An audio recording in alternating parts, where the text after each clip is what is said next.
Hey guys, welcome back to the stream. This week we'll be starting up a brand new image, staying in that Christmas mood. Let's see, my audio working, everything looks like it's working up there. Awesome. Well, I'm excited about this new stream. Today's Saturday, which is a little different than normal, but it's been a busy week. I had a movie on Wednesday, I was in Vegas Thursday, and then a party Friday. So here we are today. We're gonna be chilling. Gonna take a nice little time to work on a new stream image here, and here is the image that we will be working with.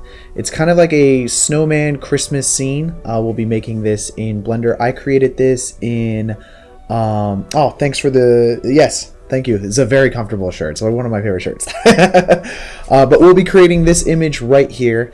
This is kind of like a cozy, warm, cozy, grab your hot chocolate kind of drink image, and it's got a nice Christmas tree here and a snowman and all that. So we will be working on this one today, starting from scratch. We haven't worked on this one yet, but I created this image inside of Midjourney, and we will be creating it today in Blender in 3D. If you guys want to use a different software, by all means, use whatever software you feel comfortable using. I truly believe that it is not the tool, but the artist. So whatever image that you guys are creating, feel free to use whatever software that is. So without further ado, let's go ahead and jump right on into this thing. Of course, as per usual, just go ahead and delete that cube and kind of get everything lined up. Actually, I don't think I imported my background image today, so I will have to import that real quick. So let's just add an image and go ahead and do that. It's been a crazy week for me, so it's nice to kind of just have a little bit of a break and do this stream after all the craziness that has been going on. But cool news is the film that we were working on released to Netflix on Wednesday or Thursday, and that currently is sitting at like the number 7 in the US. So really big news for everyone that got to work on that. Let's see, I'm gonna keep the 3D cursor visible. We'll get rid of this stuff as well, just so that way. Let's see what we're working with here. Okay, I'm gonna rotate this around, and of course, as always, I rotate on the 3D cursor, just makes everything a little bit easier. But yeah, if we just rotate this, kind of just line everything up, so make everything a little bit easier. I like to kind of first get the camera roughly in the 90-degree angle for us to work with instead of the 45-degree angle over here, and then now if we were to rotate that upwards, we can kind of see what we're doing here. I'm gonna scale up our plane just so we can see what that looks like, and then we can kind of line everything up a little bit easier. I always find that just finding that horizon line and how everything is gonna go off into the distance makes everything a little bit easier. And then setting your focal length, I find also with these, probably gonna be like a 35mm lens, something a little bit closer to our environment, makes us feel more present in the image and not so distant. That'll allow us to have a better setup there. Okay, great. This isn't really that complicated of a scene. I imagine most of our time is gonna be spent on the house back there rather than, kind of anything else. We could spend a little more time on our textures. Always nice to have really sweet textures, and being able to spend time on that is gonna be pretty nice. Interestingly, I don't have everything kind of centered here, so let's see, let's do Shift S, selection to cursor, and then I kind of want to snap this over on our y-axis here. We can do that by using our snapping tool right here. And I think you do the increments. Yeah, there we go. Because you could do absolute grid snapping, and that way it snaps to the absolute origin of the y-axis there. I'm going to turn that off because that's not going to be useful for us later. But now that our camera is all set up, we can kind of go from there. I like to do this because this allows us to, scale down our foreground plane That way we're not modeling anything we don't need to. And this is an animated shot, so we don't have to worry about that. I'm going to go off into the distance here. You'll notice actually one thing that's somewhat problematic for our setup is that the horizon is so high. So I'm going to select our plane here, and then of course rotating on the 3D cursor. This will allow us to line up the horizon a little bit better.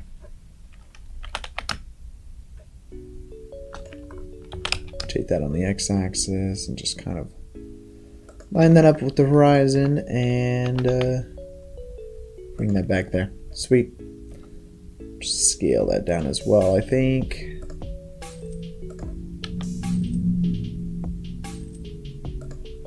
Nice.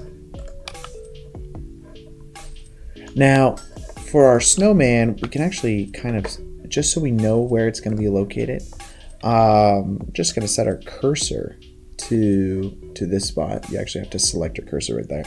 And then since we have our ground plane set up, we're able to actually just click on the ground where the snowman's going to be.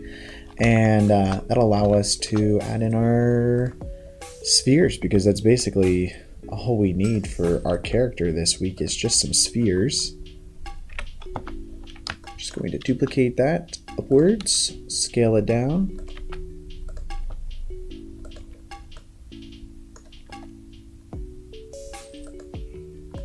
And there we go, and then we'll add in some more details later. But for right now, that's our snowman. And, you know, of course, we can also add in our Christmas tree.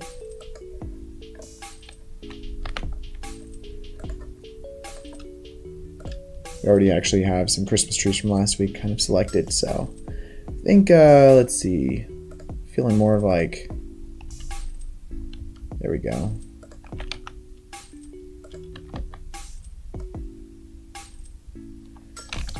It's nice. I'm going to save that. Gotta save. Always hit the save button. And we'll create all the details on the snowman later. I'm just kind of like setting up blocking right now. How far away is back here type of thing. It's all the way back there. And so now if we add in a cube, you know, we can just scale that up and put that right about there. Oops. Need to be able to select that. Actually need to figure out what the hotkey is to swap between these.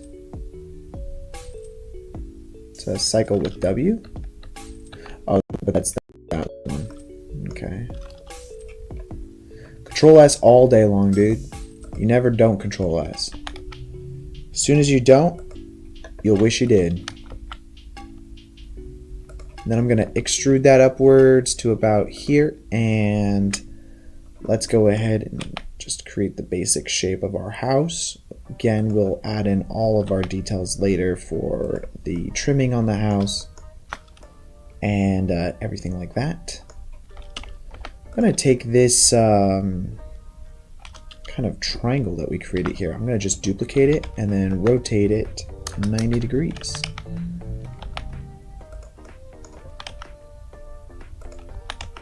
And we'll just go ahead and line that up, of course, with our house side here.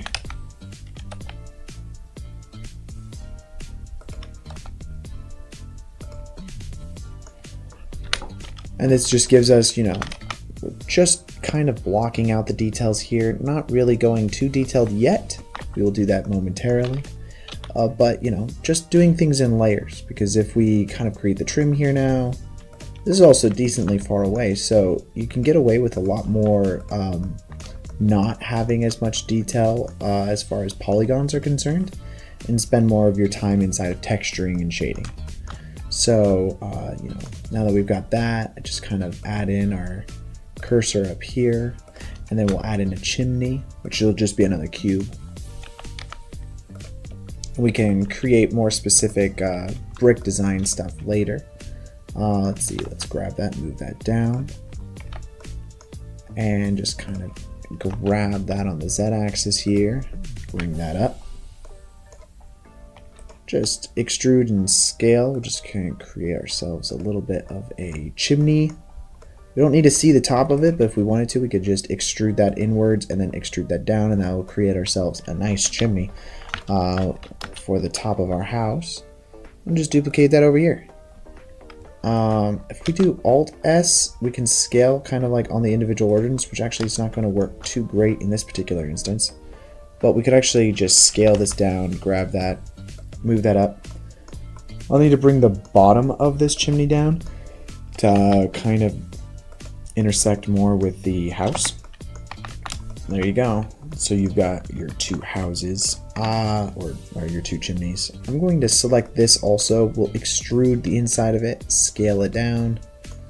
We'll just extrude that inwards. Like that. For this other side over here, I'm going to just delete it. And then we could just duplicate this since it's basically the same thing on both sides.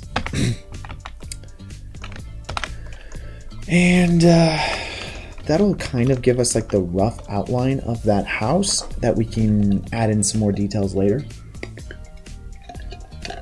Let's add in some more of these trees that we know where they'll be. That way we can work around the landscaping to kind of fill everything in between.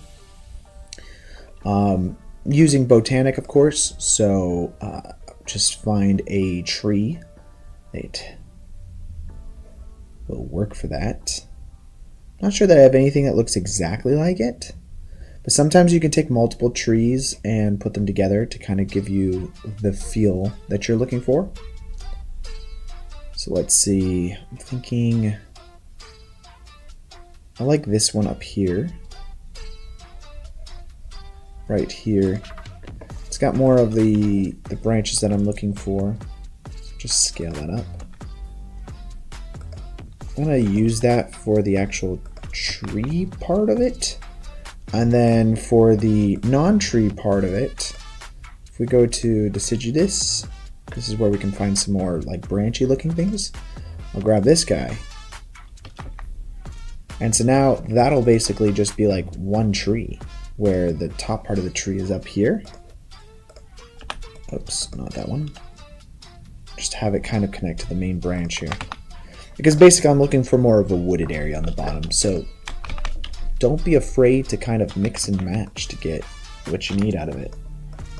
I'm thinking that'll work nicely. You won't really see it too much. I'm just going to hide the, there we go, the stem a little bit better. Let's go back to camera view. Go ahead and hit the save button there, and we can move on to some other sections over here. I'm going to add in maybe like a little bush tree over here as well. That'll be more coniferous.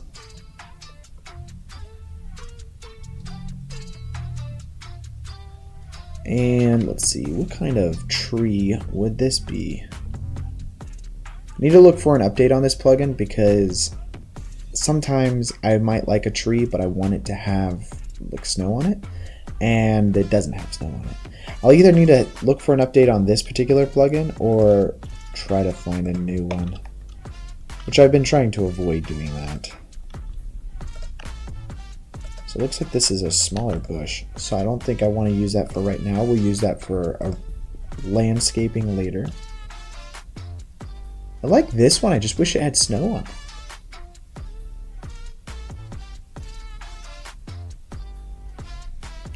Yeah.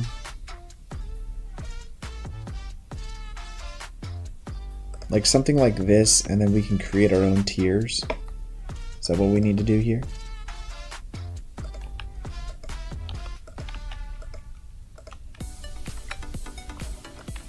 Take that, duplicate it downwards.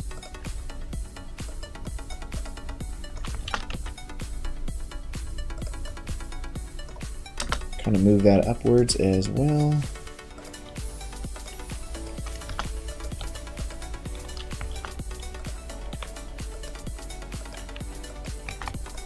I think that'll work. We're kind of creating our own trees out of, or our own shapes of trees. It's the only problem with creating using a lot of presets is that you don't get terribly too many options. Let's see, I need to go behind it somewhere around like there. It's not necessarily correct, but let's go ahead and we will find this big tree back there. I'm going to first start by getting a deciduous type tree, like branches that are going to be spawning out. Take that, and then if we just scale that, we can actually use it back here. I'm going to duplicate it, and then we'll just rotate it so we've got different sections. And that'll give us our big, long branches that we really want. And then if we then go in and find something like this, or this, I think that'll work. Yeah.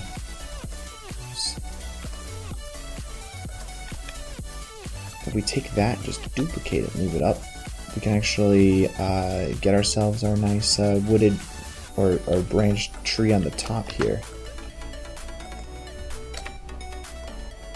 Pretty big tree though. Let's see. Take that, scale it down a little bit. And there we go. So I'm gonna go ahead and save that. And so it's just the combination of using all those different types of tree assets will give us the look that we're going for. We're going to want some trees back there as well. So I'm going to go ahead and spawn in some cedrus trees. And let's go ahead and scale that up a little bit. And just fill it in. Because the world is full of trees. That is...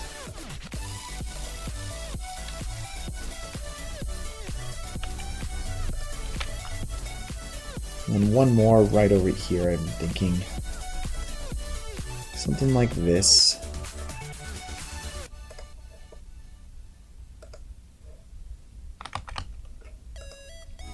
And then we'll create these hedges back here as well. Oh, it's funny. They're all kind of different distances from each other. Thinking they're all supposed to be about the same distance or same distance away, something like this.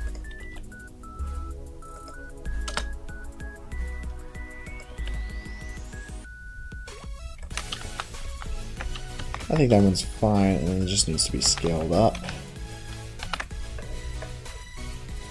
And let's see.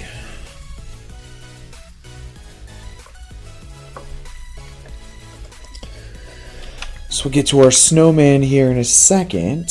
I guess also, let's see. It's kind of a bit of a... Is that like a mountain over here? Because we can do a mountain. Let's get a mountain.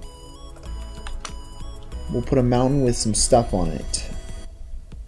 I have landscape. You can enable that inside of Blender. So I'll just scale that up.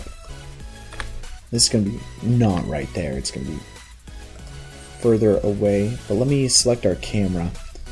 The clipping range is only like 100 right now, but if we set that to like 1,000, that'll work a lot better.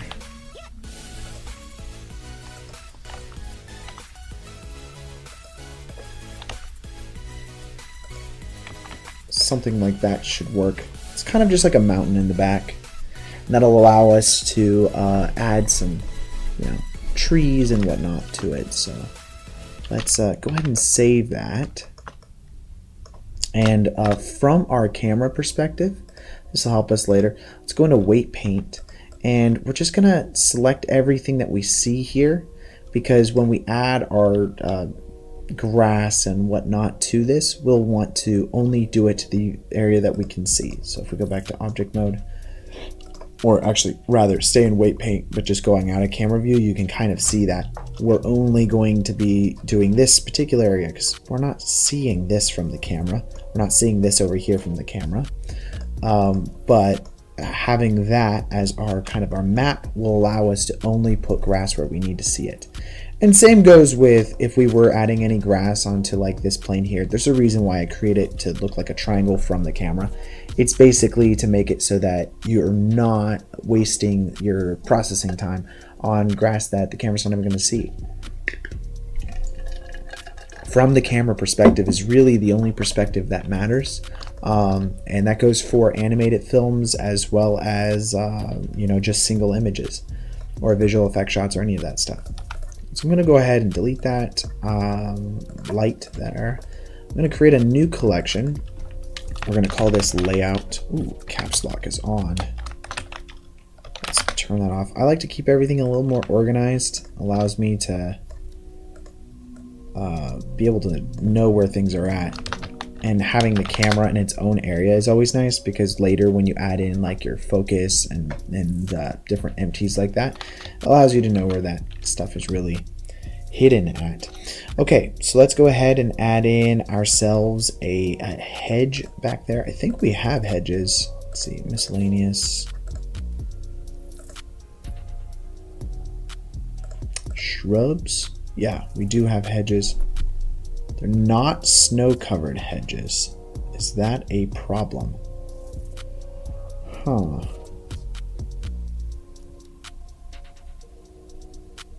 That is a unfortunately.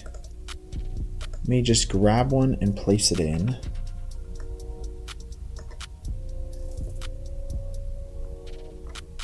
The season is winter. Got that? Change the season. Hit the save button. Do we have a light bulb for this? I feel like we should have a light bulb.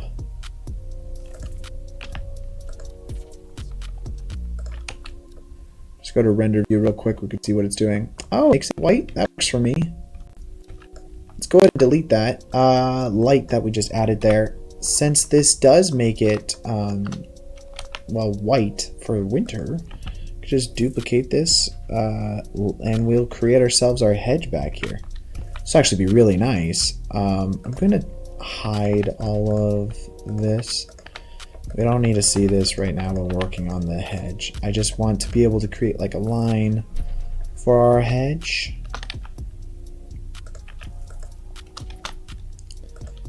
And if we're trying to create curves, we can. They have different hedges for different things.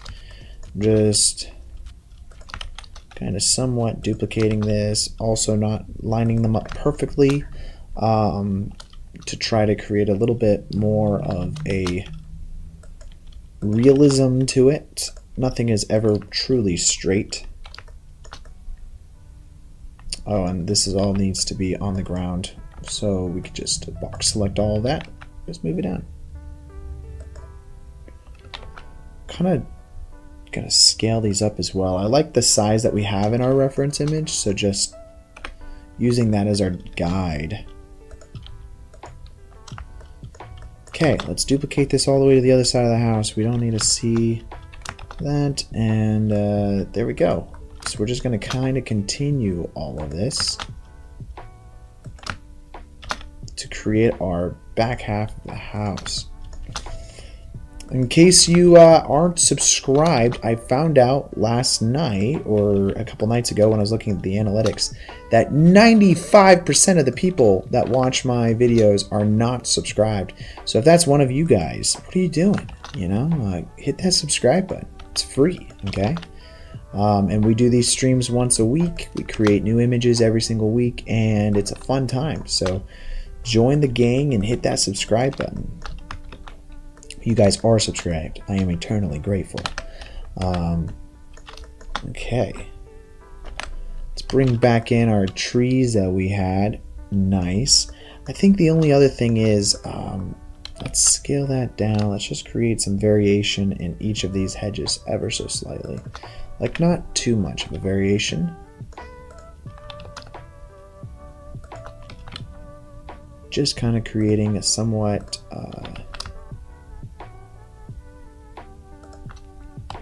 unevenness of the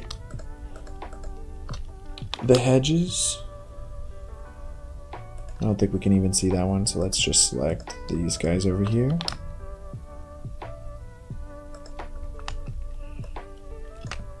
Okay, great. Go ahead and save that. Let's see, what else we got? We got, I guess, a bit of a hedge here and a bit, or bushes. I guess these are more like bushes that are kind of around this area. So let's go ahead and add some of those in. We do have quite a bit of bushes. If we went to the deciduous, or not deciduous, we need the coniferous because that's the one with the snow. And we had some earlier, so we'll just add some of these guys in. Whoops, I think I selected the non-snowy version of it.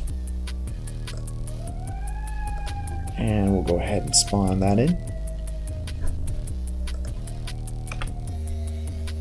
And a lot of this is just going to be trying to randomize scale and just make it look ever so real by just randomness of it. Okay. Just kind of, I'm going to look at this reference image again. Yeah, looks like we'll just have that kind of go there.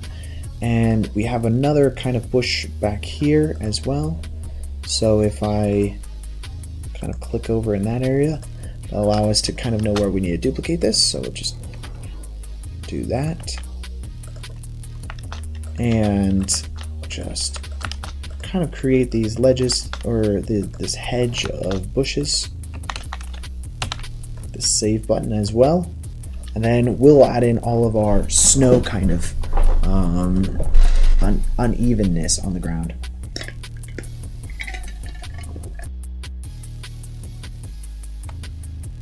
I accidentally hit a button on my keyboard. There we go. We're back. I'm not going back to the intro live screen. Okay, great. So,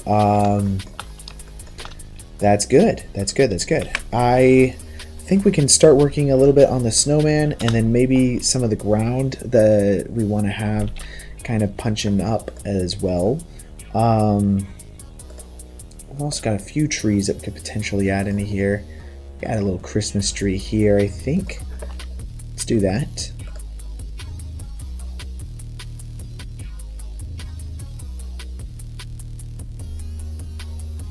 Just add this guy. Yeah, that's nice. And let's see. Just kind of looking at the reference image, getting an idea if there's maybe all the way back there in front of the house. Something like right there. Go ahead and create a new Christmas tree. Go ahead, there we go. Control S that, save it. Part of the save gang over here, guys. Like you know, there's the non-save gang, but we're the save gang. We hit the save button. I'm going to add in some detail here, so let's just add in a UV sphere, and let's focus on that just so we can see what we're doing here. We can grab this and then just, we're gonna basically create these like buttons that are going on his front of his shirt.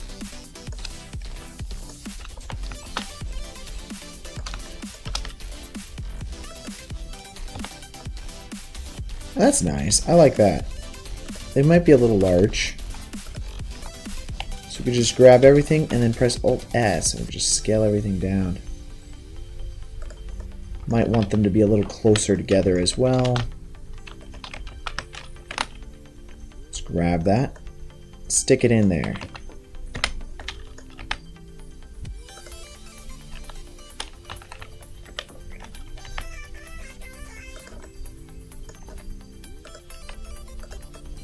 Okay, great.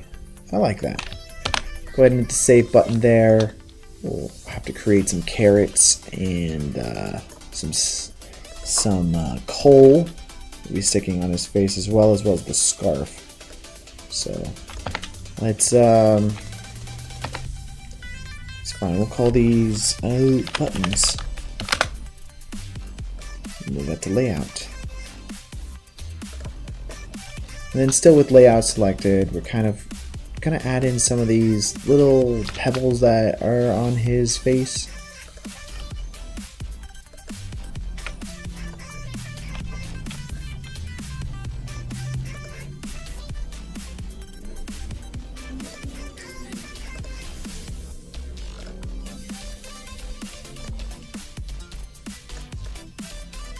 And yeah, let's go ahead and just duplicate this.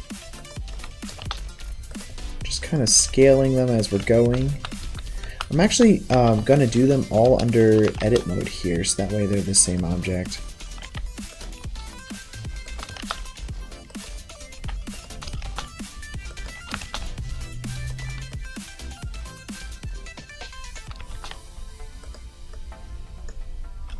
If I mirror this, what does it look like? Does that work?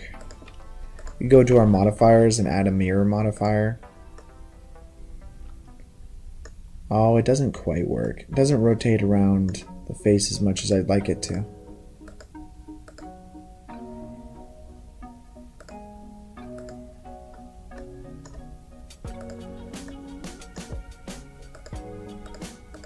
Yeah, I don't think that's going to work for us. But we could just go in and duplicate our stuff as we're going, so.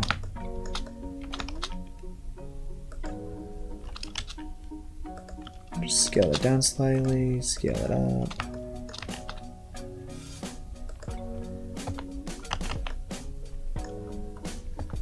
Just gonna want that, oops. I just want this one pebble here to kind of move more into the face.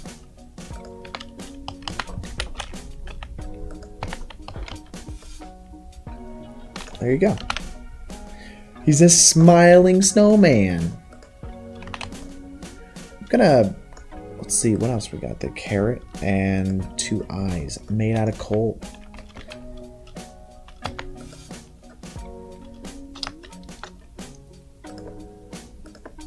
Which we could just add in our UV sphere here. Oops, a little large.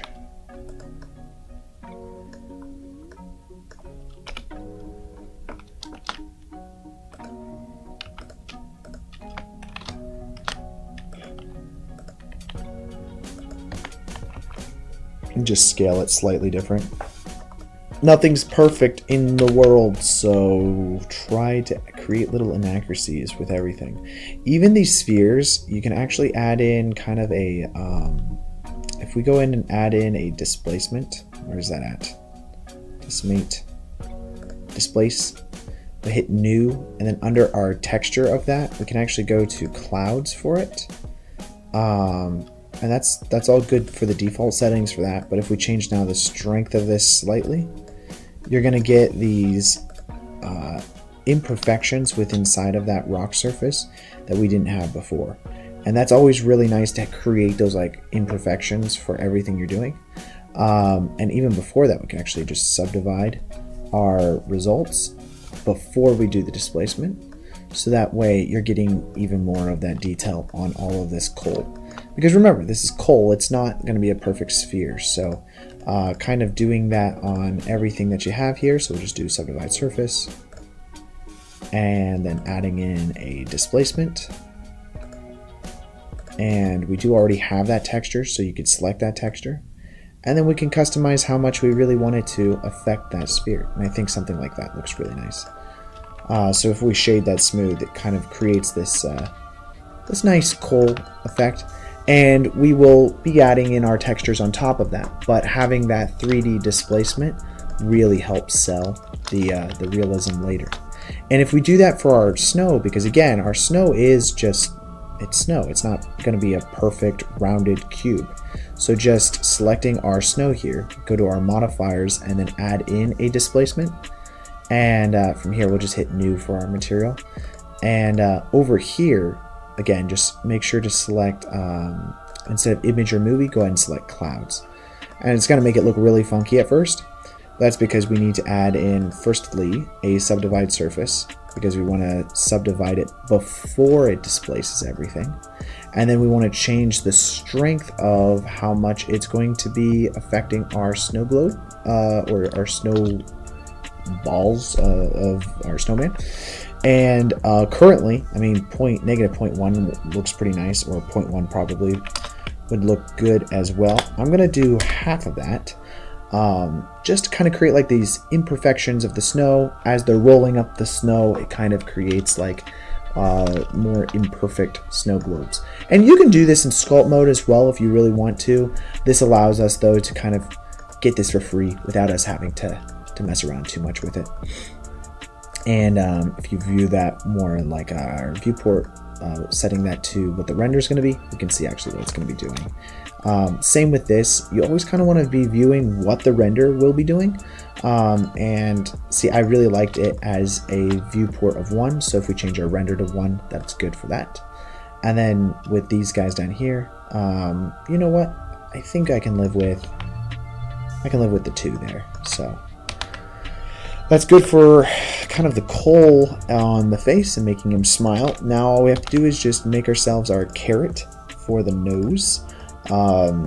So that's, again, pretty straightforward. I'm just going to do that down here. Let's go ahead and create a circle to start with. I'm going to move this to an area that's a lot easier to see what we're doing. And if we just go to side view here, I'm just going to extrude this, and I'm just going to scale it up. Extrude, scale, extrude, scale it down, extrude, scale it down. And that's going to create kind of like our first ring of our carrot, because these carrots are going to have kind of like these carrot lines. Okay, that's what we're going to call them. We're going to call them carrot lines. So we'll go ahead and scale that up. And I'm going to take this top line right here, and we'll just extrude it again, inwards and outwards, and let's kind of keep that going all the way up here. We'll just scale that now even in more, and again we'll just kind of create this nice little carrot line here.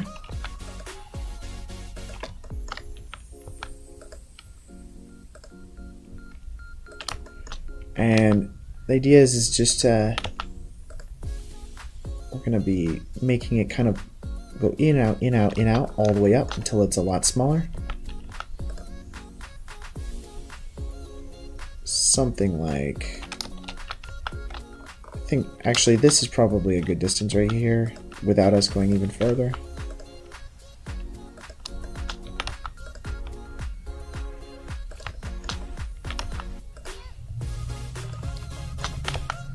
And again, just kind of bringing it in. Carrot's got to get smaller and smaller as it's going up. In fact, this whole thing here, we actually just need to select this hole. Just scale that in a little bit more as we're going. Kind of create that cone effect that we're going for here. So just scale that in. Scale it in. And just continue.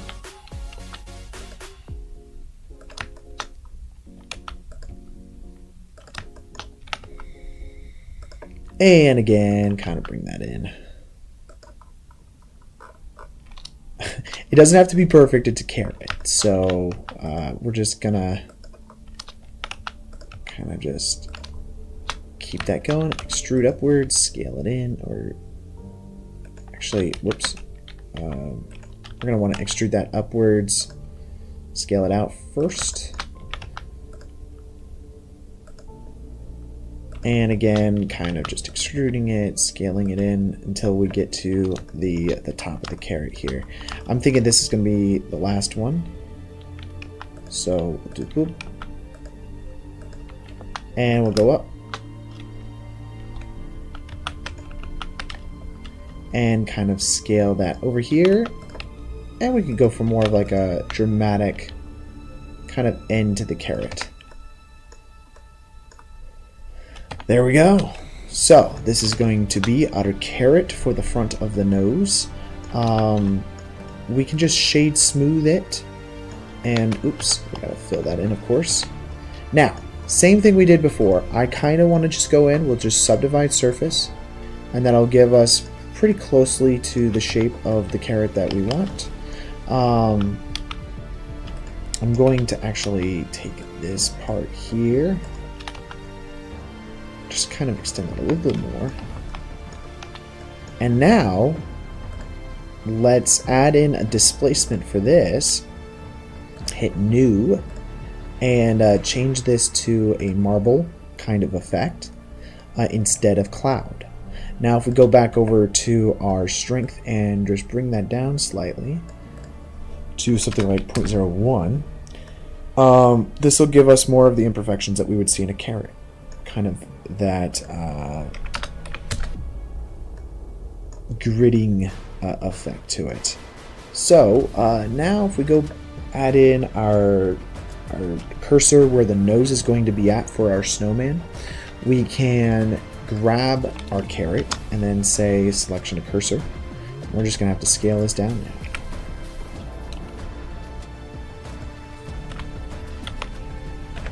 And we'll just rotate it negative 90 degrees, and that'll give us kind of it in the right general vicinity of what we're going for. Now, I'll be honest, I don't know that I actually ever made a snowman in real life, so there we go. So we got ourselves our carrot with our eyes. I'm gonna parent all of this to our snowman here, so that way when I position everything, I can just rotate it in any direction I need to. But this is looking pretty good so far. We just need to make himself a top hat and you know, some more features like that. So let's see what else we got. We got the hat, which I guess he's wearing more like a scarf and a yeah, cool. Well, we can do that. I'm gonna hit the save button, and let's see, we need to make him a cap. I'm not the best at making clothing, but we're gonna do this by just creating a circle.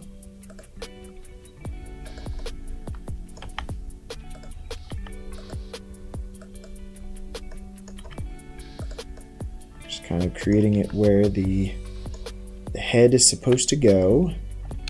Let's just scale it up slightly.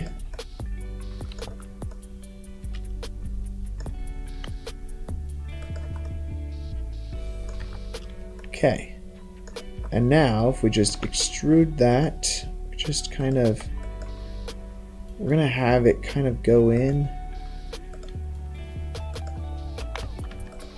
and we're just gonna create the top part of this hat.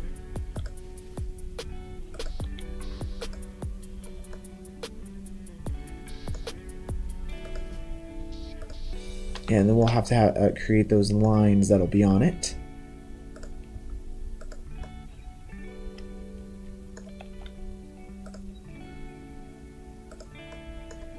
Let's just go ahead and extrude that, and then extrude again, and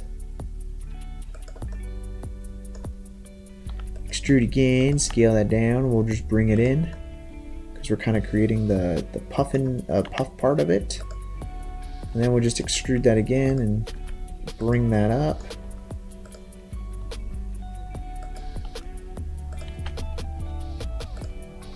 And just kind of creating the top part as it's coming out over here.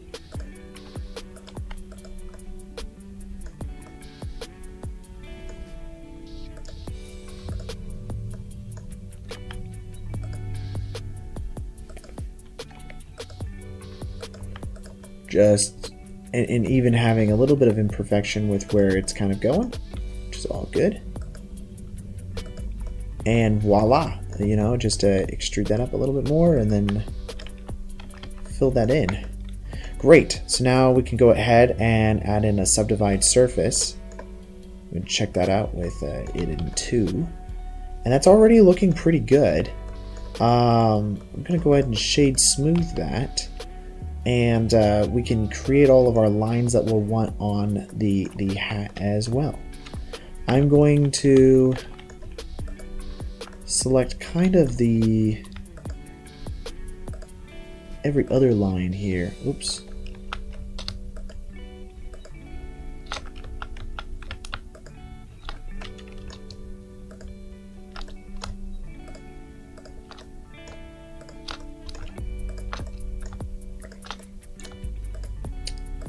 And let's see if there's going to be an easy way of doing this. I don't want these guys selected because I don't think, yeah, it doesn't go all the way up. It's just the lines on the inside of the hat here that really kind of extrude outwards. So the easiest way of doing that would be probably to deselect everything.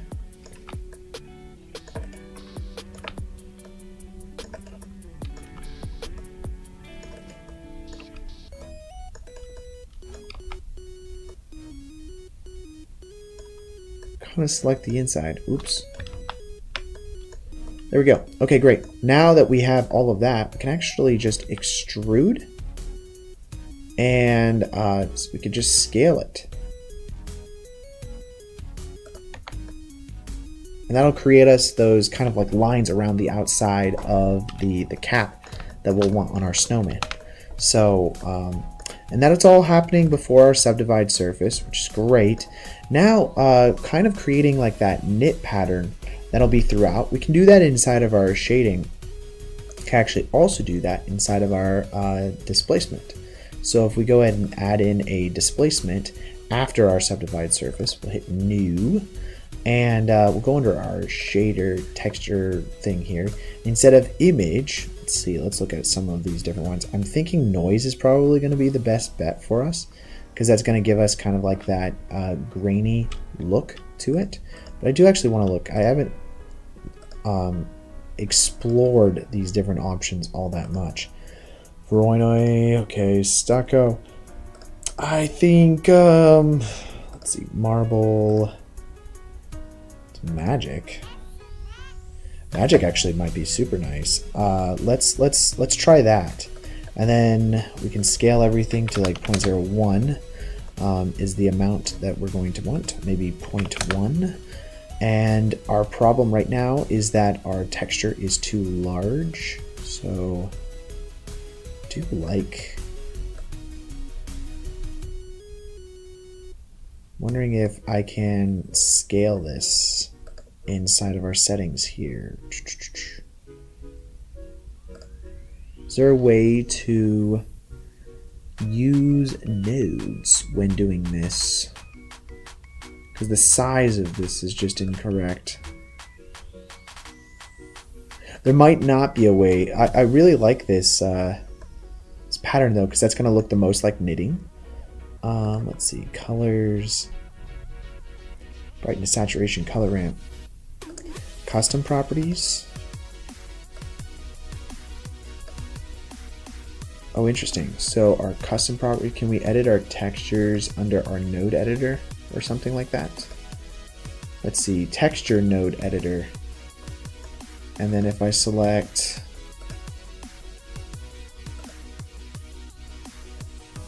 this guy, I want to use nodes. How do I use nodes for this? I actually never messed around with the texture node editor.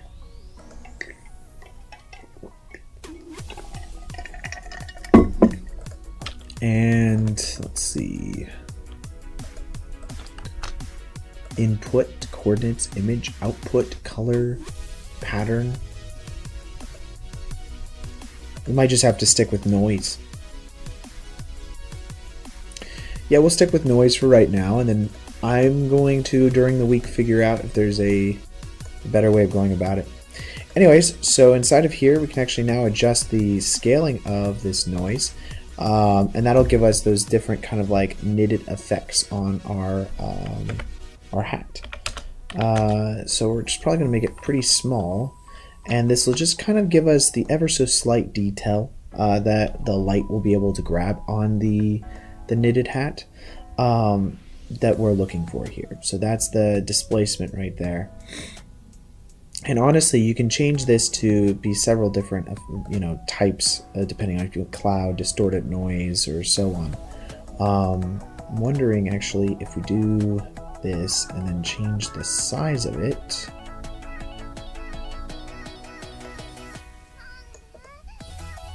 This actually might work the best here, because distorted noise, we can actually change several different facets of it.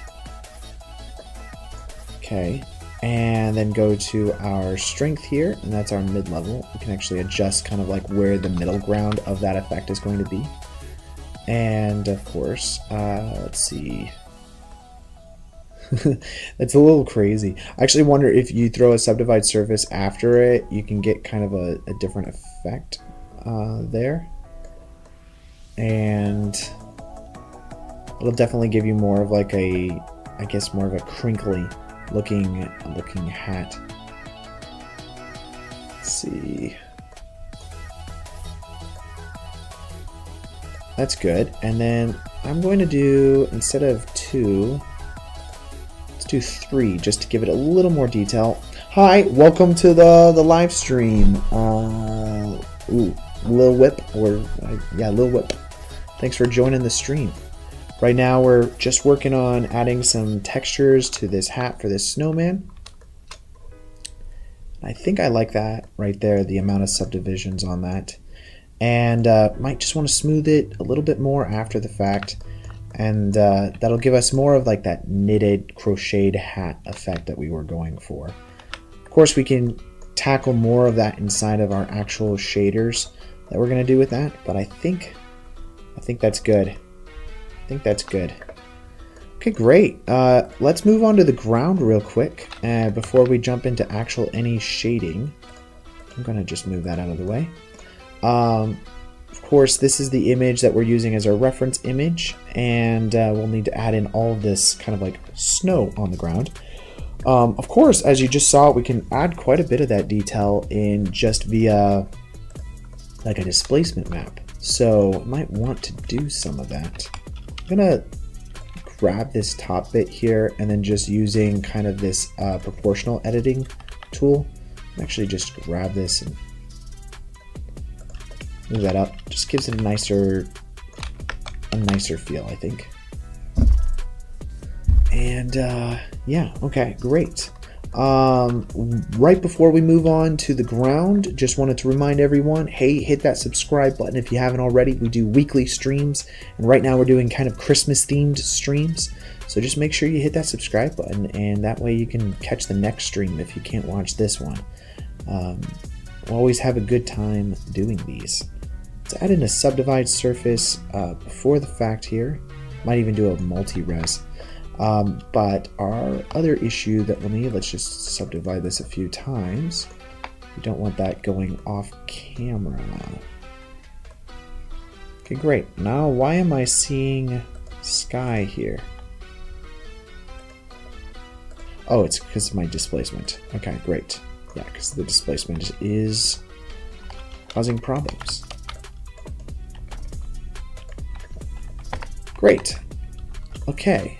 I'm going to now add our subdivide surfaces here. Let's go ahead and add in a displacement for the ground, just to give us some kind of like snow choppiness going on here.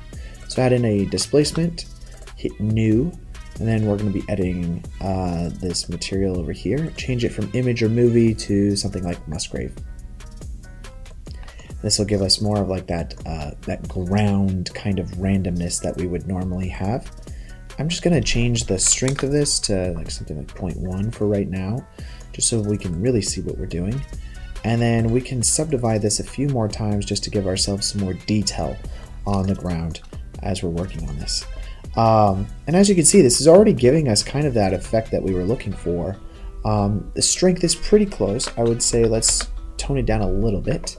And we can go over to our Musgrave here, and we can actually adjust the size of the amount of bumps that we want to have. And so if we want something smaller, we could just, of course, change the size to smaller. And if we want something larger, we can make it larger. Now, this is really useful because if you want to have multiple layers of bumps inside of our modifiers, we're able to do that fairly easy. So for right now, let's work on these bigger bumps that we want. And then we can adjust kind of that scaling over here. Let's just kind of do something like that. And adjust the mid-level as well. Actually, let's see. Let's do 0.05. It's pretty good. Okay. And then I'm going to add in another displacement on top of it just to get some more micro bumps that we would want to have. So just add another displacement. And then we'll hit new. This will be a new material. So I think we're using 5. What did I just do? Yeah, that'll be 5. And let's do 0.1 for right now. But our material over here, let's select 5. And can adjust the scaling of that.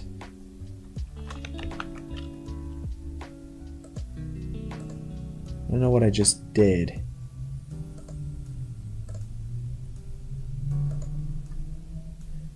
Actually, it's interesting. I don't know that I've ever had multiple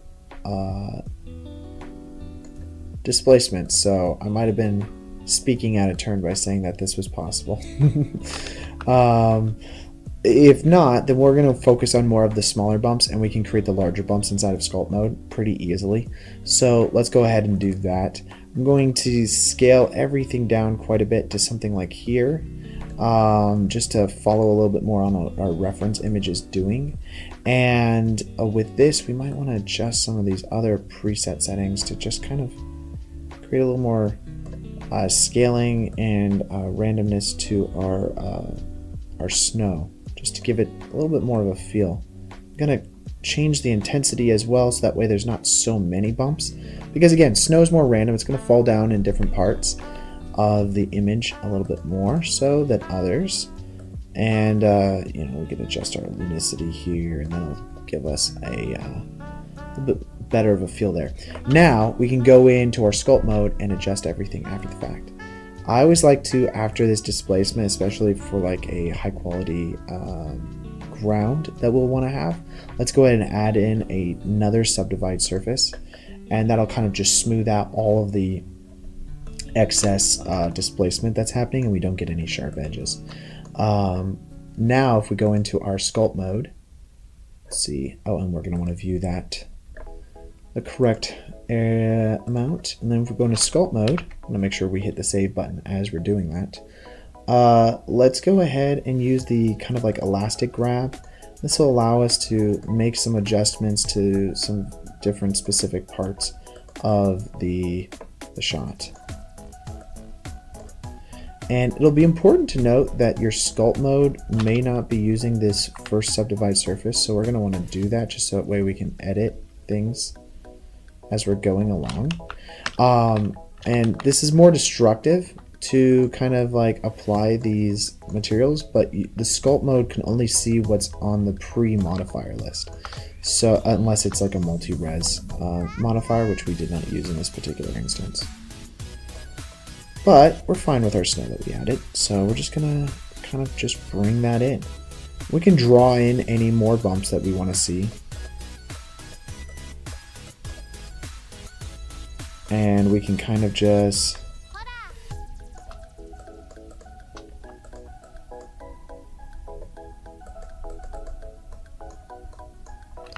smooth out anything if we need to as well.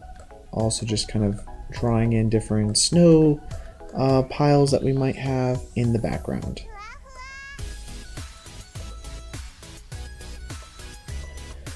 Okay, alrighty then, and let's see, let's do that here. Go ahead and hit save button as we're going along. Go back to object mode. And I think that's good for the snow on the ground. I think that really feels good. The only thing we might really want now is we'll need to parent this hat to our snowman. But we can rotate our snowman to a little more of an angle, so that way he doesn't look like he's looking directly at camera. I want to be able to see the carrot a little bit better, whether that's facing this direction or the other. And this one, he's facing a little more to the left. Before we do that, I forgot almost that we need to do the arms. And fun way we could do that is by using our botanic plugin that we have. So just adding in one of these like kind of trees. This actually might be a really annoying way of doing it. Let's just see, because I like all the twigs that it comes off with and the randomness that it has. So if we convert it to an editable object, This is where things might get a little crazy. We really just need...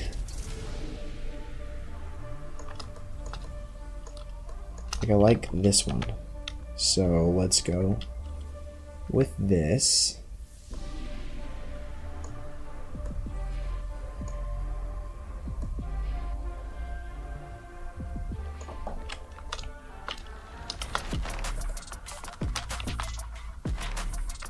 You know what? Yeah, let's just duplicate that.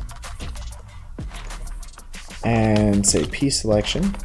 I'm gonna grab this. I'm wondering, because everything is like its own separate object over there. I duplicate this. Let's use non-proportional editing.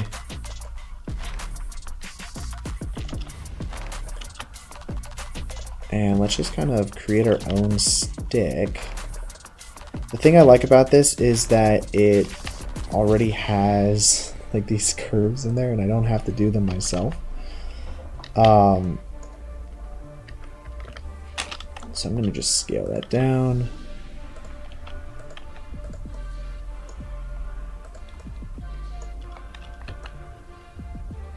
Great. Let's grab that and we're going to move it over to our snowman.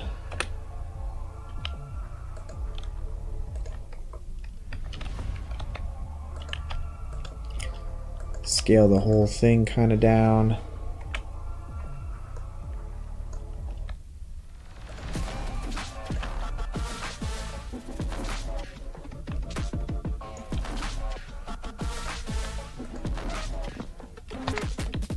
I don't know, I feel like the sticks are just a little too thin, so if we just scale that up.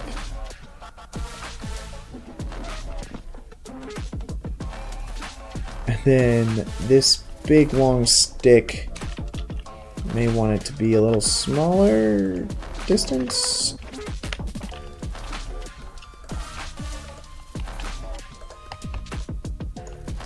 And then this guy, we'll scale that down as well.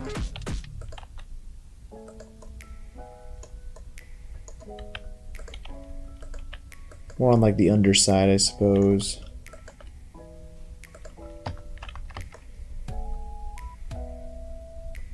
Yeah, his arm's a little long. Maybe a little bit. Ooh.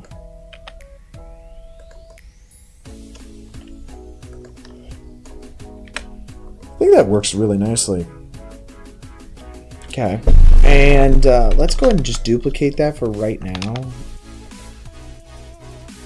Why can I not? There we go.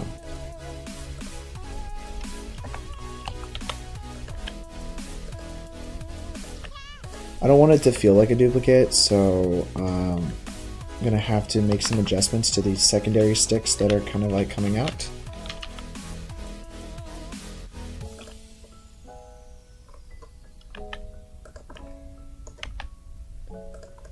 Something like that, and this guy right here. Just bring him up a little bit. Oh, that's cool. He's got to look like he's hugging you, you know? I'm going to say cursor to selected. I'm just going to take these and then I'm going to say if we select them and then say set origin to 3D cursor on these, this will make it a little bit easier because the origin's like all whacked out right now. So say set origin to 3D cursor. So now when I grab them, I can move them pretty easily and I can just rotate them and they're just rotating around the origin. That's right there. The save button, guys. Because we're part of the save game. We're not part of the lose your work game, okay? And then add a subdivide surface. That'll just kind of like sharpen up everything.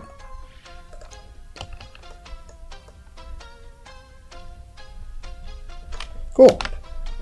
Boom. We could do a displacement as well, and that'll kind of just, or it'll just kind of create a little bit more randomization on the stick. I don't know that that's necessary though. So for right now, we're not going to. Just take both of your sticks and then let's just parent them to our snowman. So now when we rotate him, we can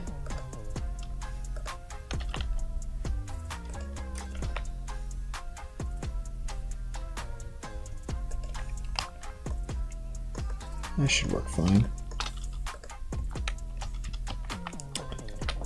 Take this and kind of move that up. Yeah, it should be good. Okay, great.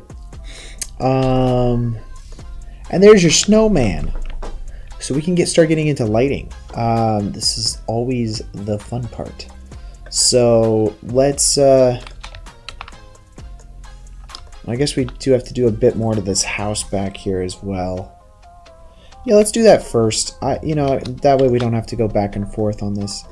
You know, just let's see what we've got. You know, we kind of want these windows here, so let's go into edit mode. The easiest way to do this really is with loop cuts. And we'll just add in some loop cuts. Oops. Too many loop cuts. And we can kind of select the areas in which we want these windows to be. They're not going to be exact to how these are, but let's see.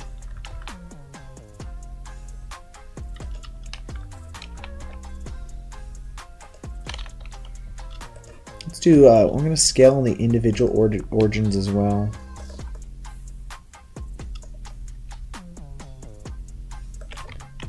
Perfect. That'll kind of create our windows there.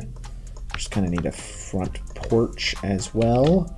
So let's add another edge loop into here. We'll just do another edge loop, something like that. And then let's kind of bring out a porch area, something like that.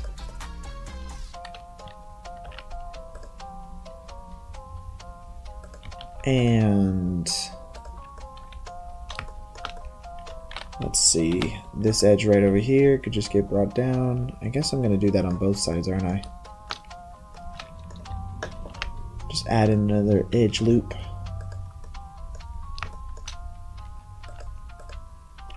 Just kind of extrude that, bring it down.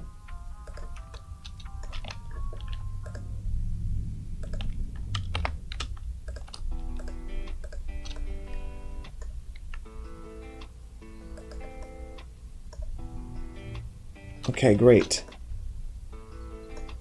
Now if I do that, let's see. 1, 2, 3, 4, 5. 1, 2, 3, 4, 5. 1, 2, 3, 4, 5. And let's see. We're gonna go to wireframe mode here. I'm gonna hide this ground. Yeah, that's fine. Okay, great. Now if we go into edit mode, I basically just want every other area. You can even do less than this, which looks like I'm gonna have to.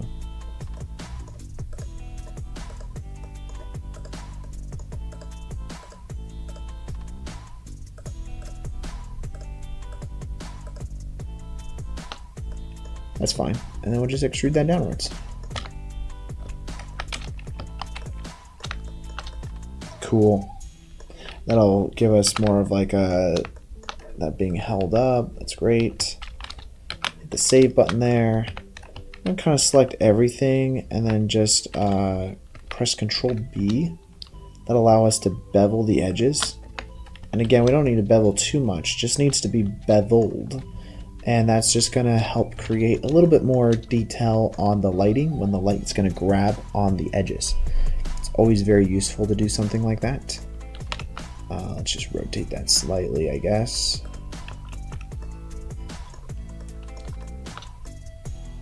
And then we can add in some lamps and whatnot to the house just to give it a little bit more of a filled in feel. I'm gonna probably add one more edge loop here, and that's just gonna allow us to select specifically just the door frame that we want to have.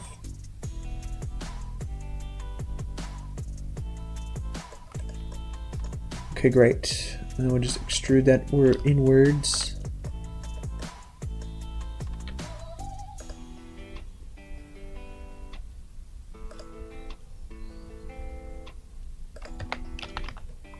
Like that. That'll be good. And then we can texture that to be what we need it to be.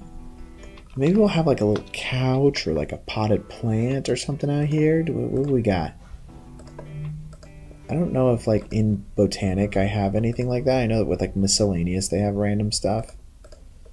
Might have like a chair. Oh, they actually had sticks in there. That's interesting. Pots, rocks, saplings, shrubs, succulents, tropical vines, weeds. Oof. I thought maybe they would have like lawn chairs. I wonder, can I actually search for chair? No. I thought for sure I saw something once.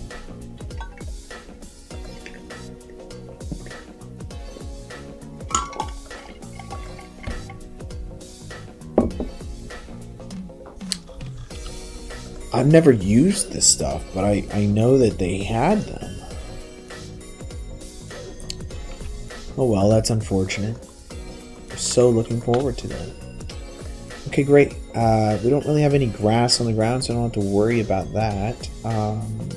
You know, let's get into some lighting here and some shading. That's really what we're going to be doing next. So, firstly, I use a plugin called Atmosphere. I could go ahead and turn that on. I'm using Cycles. We'll be using Cycles GPU here. So I'll just enable the physical atmosphere, and let's see the time of day that it really gives us. Not really what we're going for. Although, let's see, what time of day are we really trying to do? Is it more like nighttime-esque? So vertical, just a little bit less. Because that's like more night right there. And then I can add in some lighting that we want.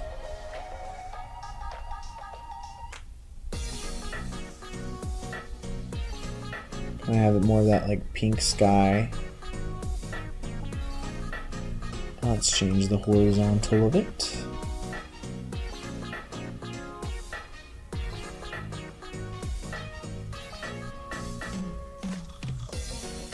Something a little bit more behind the camera.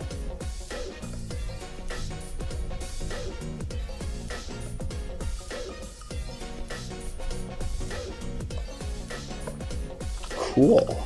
And I mean, we'll be adding in all sorts of stuff here, but we can start also by adding in just like a nice edge light on this snowman. Just gonna just line that up. Go adjust the lighting settings of that. I'm actually thinking just use a dropper.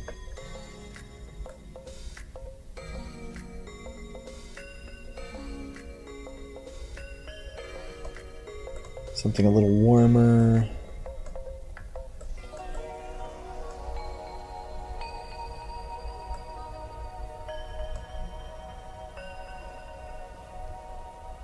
And that'll be pretty nice. Let's go ahead and save that. Of course, we'll have to add in some shading here to really know what we're getting out of the snow and stuff. So let's see. I know we'll want a lamp right here, so it might be useful to add in a point light right now. And this will be a little more yellow.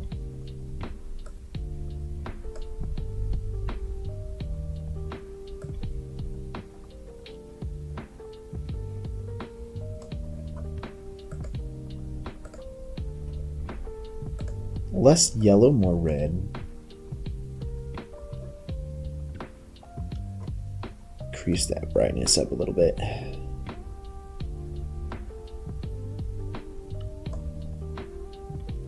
There'll be a lamp there and a lamp in the background somewhere around.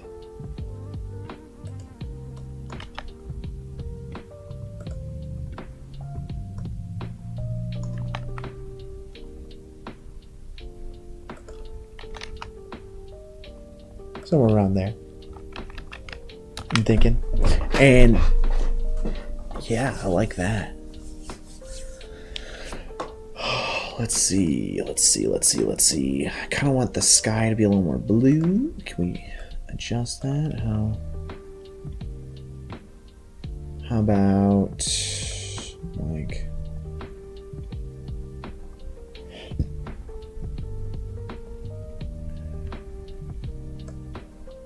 that, and then the inverse scatter.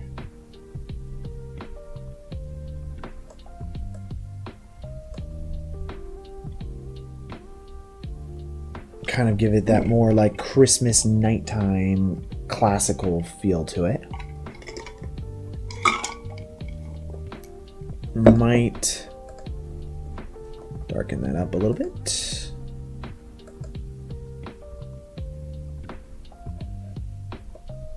And our absorption,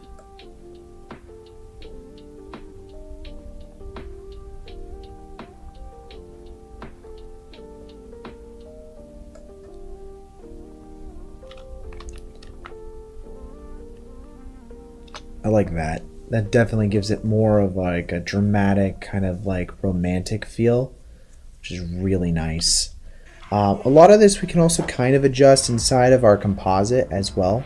So, you know, don't waste too much time in this stage here, especially if you know you're going to have more control over it in the composite. Just kind of bring that down a little bit. Lines everything up a little bit better. That's right. I guess we do actually have to model ourselves a lamp rather than not. So do that. I'm gonna scale this guy up and let's see, grab the Z here and grab on the Y. Here we go. Just gonna scale everything up there. This will be our fog. We always do this. So I always think it's nice to have some kind of fog than none. So we'll just add in a volume scatter, and just a little bit really helps. Just change it to like 0.1 and change the intricacies to something a lot higher. And let's see, 0.01. This always allows everything to just kind of feel a lot more natural. We don't really need a lot of it in this particular scene. It's just, it's always nice to have. So, let's do that. That's our fog, and I always put that into its own separate collection. So we'll call that FX.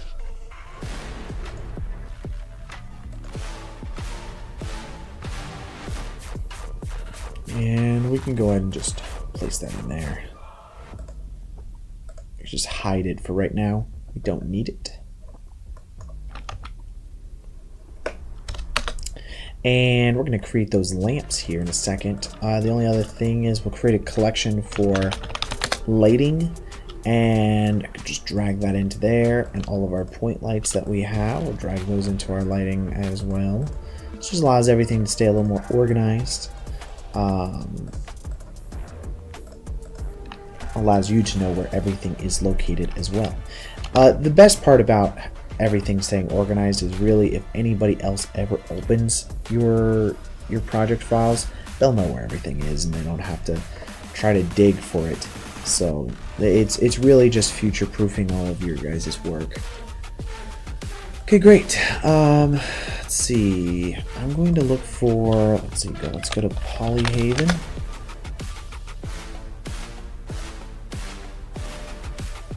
If we go to textures, I just need snow. So let's see what they have. Fairly certain we already have everything we need. I just want to take a look at this. Snow 2 is probably what we're going to want. So let's go ahead and click on the ground there, and I'm going to call this Snow 02. And find those textures. Snow 02 textures. And then we'll use the diffuse, we'll use the displacement, we'll use the normals, and we can use the roughness. I don't think we're going to be using the translucency. We found out last time we didn't like that as much, so we'll just plug this into our settings here. So our roughness, it goes into roughness, and our normal goes into normal. We're going to want to have a normal map, so we just go and click on that and just add that there. And then finally our displacement gets plugged into displacement. And here you want to be able to control all that, so you'll want to have a math node with a multiply.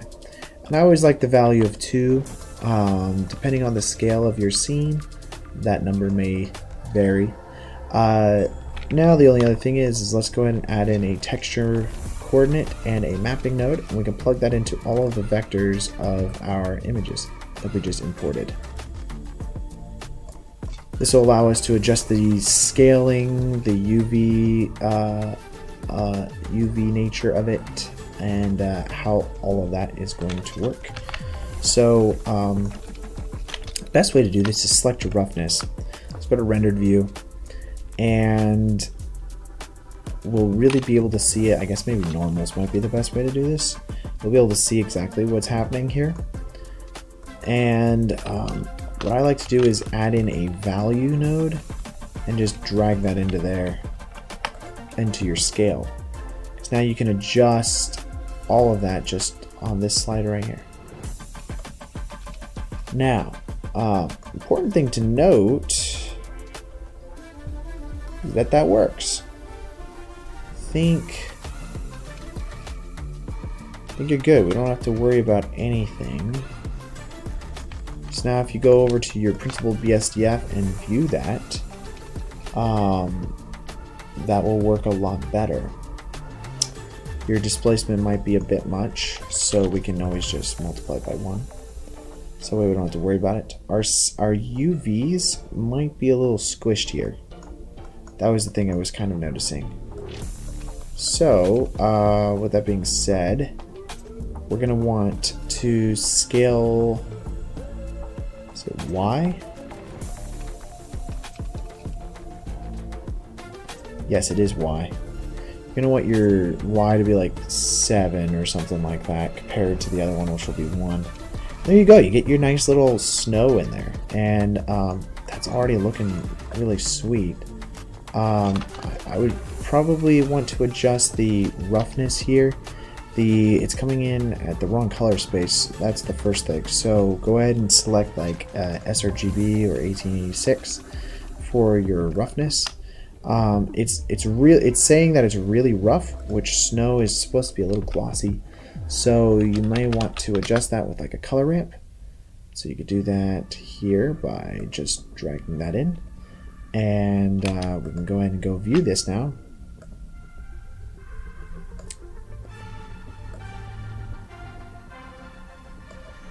See, we're going to bring the black in and really crunch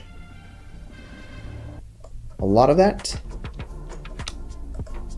And now if we go back over to here, everything is going to be a lot more wet and moist, which may not be exactly what we want, so we might just tone that back a little bit.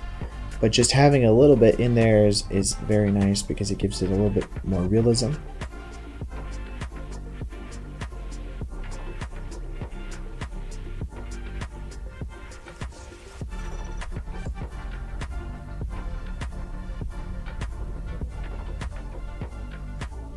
Okay, great.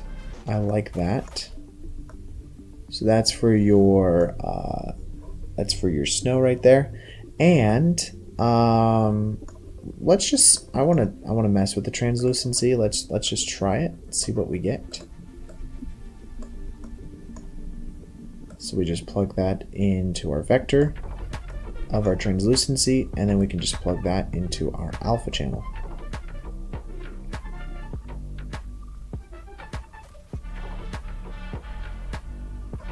Now I want to select our snowman, and we'll just add in snow 02.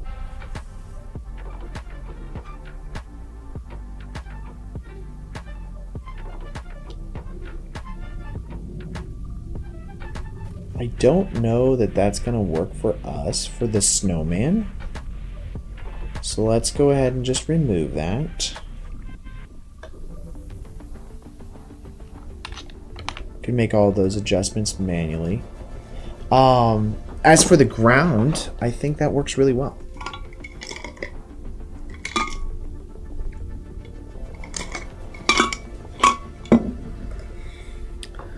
Okay, let's see. I'm gonna grab that. Let's just bring that down a little bit. Just kind of fixing some of the stuff as I'm working on it.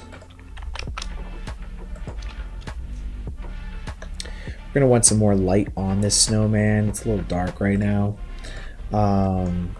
Before we start doing the shading on him. Also need to make a scarf, so we'll do that here in a second. Let's go ahead and add in an area light.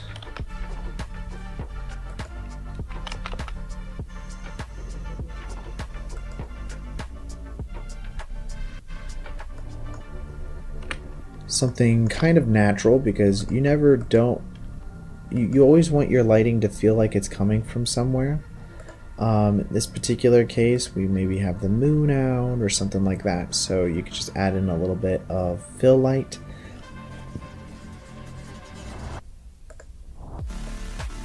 Something a little bit lighter. I feel like less saturated also.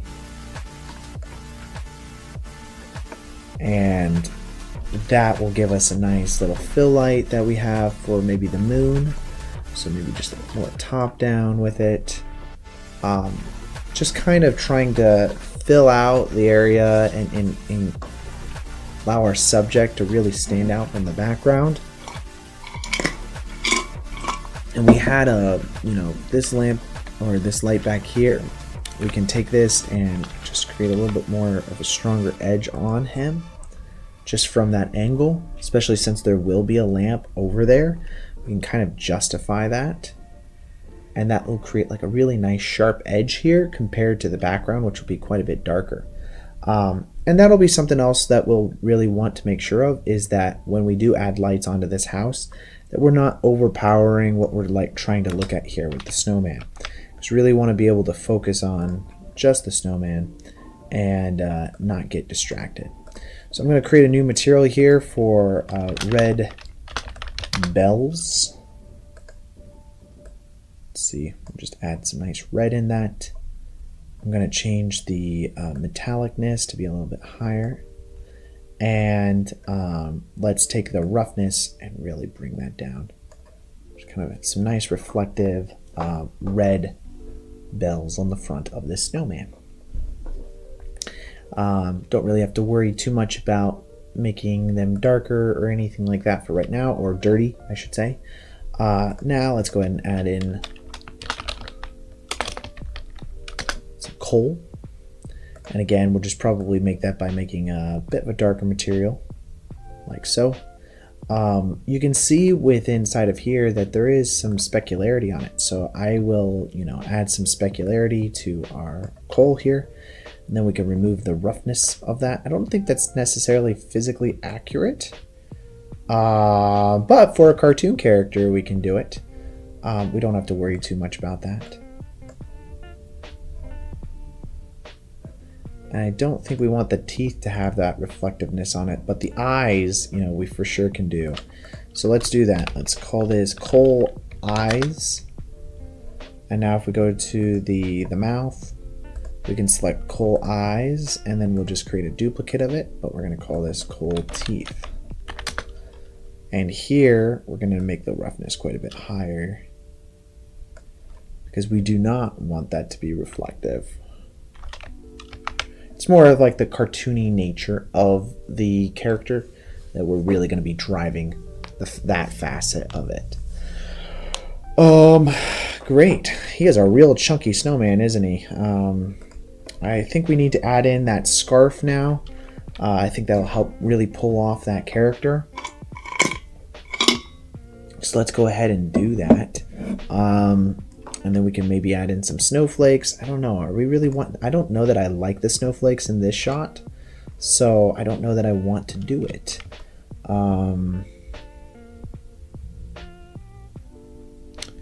You realized how zoomed in we were? Probably better to be a little bit further zoomed out so we could see what it's going to look like. Yeah. Okay, great. Let's add in an empty, just a plain empty. We're going to do that right here where the eyes are. And this is going to be, I'll move that over to our camera section. We're going to call this our focus. I always like to do this. It makes it a little bit easier for the camera to focus on different areas. So let's go ahead and change the depth of field. And now we can just search for focus. And if I do like a 1.2 aperture lens, that might be pretty nice. Because now you'll see that that's kind of like out of focus out there. If we do even less, then you'll see that it's even blurrier. And so depending on what you're really looking for is what we can do.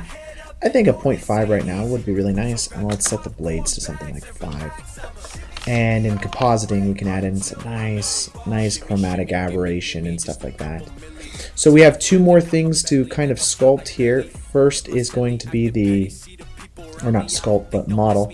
First will be the lamp that we want, and then the second will be the scarf. So let's go ahead and first work on the scarf. I think that'll be pretty easy to do, so let's go ahead and get into it. We'll go ahead and start out by just with how we did with the hat. Let's go ahead and use, we could use a torus. I think it'll be easier just to use a circle. So the scarf will be made up of two parts. The first is going to be the part that's going around it, and it'll be similar to how we created this. And the second is going to be like this, this piece right there. So let's go ahead and first start out with a nice big circle around his neck.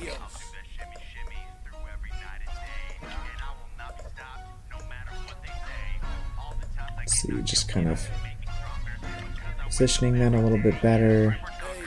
I don't know how low we really want that to go. I think that might be good. I'm going to scale it down a little bit, or have it go down even a little bit more. Great. Awesome. And that'll help line everything up a little bit.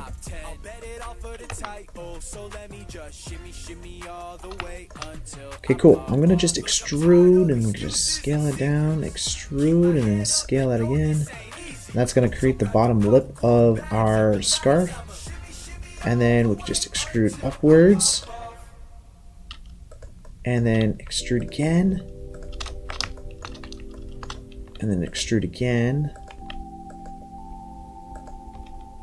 And extrude again.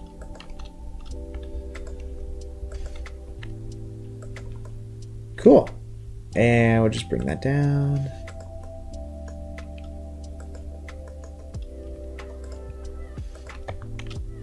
Alrighty then. And that's our scarf that's going to kind of go around the edges there. And we can always adjust that inside of our sculpt mode. It'll be a little bit easier to do. So let's go ahead and make some of those adjustments. Firstly, we're going to want to subdivide surface this, just to give us a little bit more detail that we'll be working with. And then inside of our sculpt mode, let's just grab that. And I like to use this elastic deform, and that allows me to really just grab different pieces of this and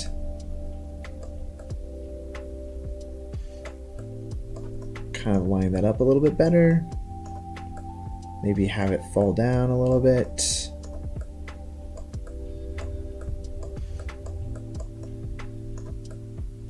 Because cloth is a little bit more, it's not as rigid, so there shouldn't be that many straight lines. And it's going to follow the form of the snowman quite a bit more. So let's just go ahead and do that.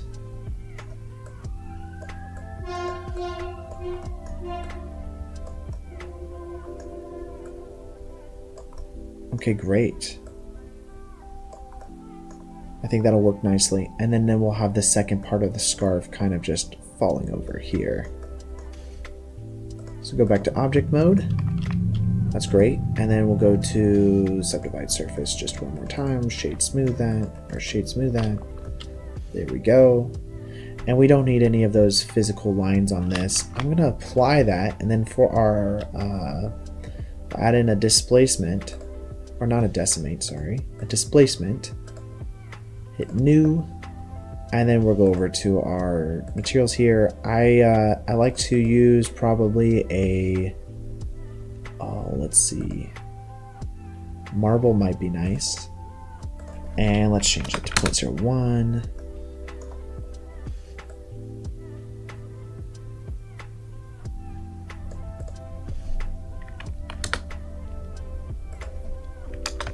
.06. Is the marble too big? It might be.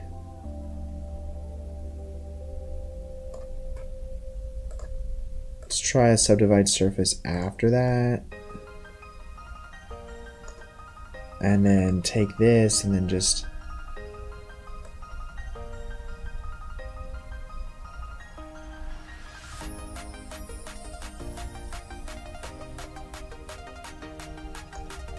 I think that might work really nicely. I like that.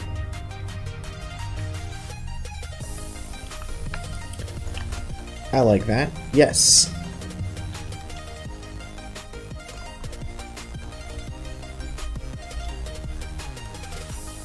Awesome. Okay, so we'll just hit the apply button on all of that.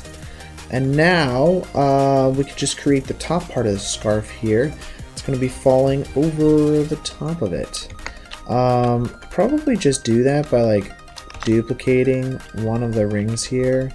But I'm probably going to do this a little bit easier. Let's grab another circle. This will be the easiest way to do it. Let's grab another circle. We'll scale that down. And I'm going to scale that on the y-axis here and just create a nice... It's going to just be behind this lip here. And just extrude it. And extrude. And we're going to... We'll fix in a second. Just need to rotate this. It's a little broken there.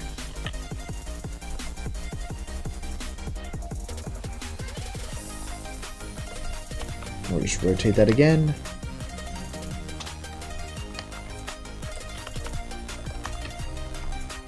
And we'll subdivide surface that in a moment.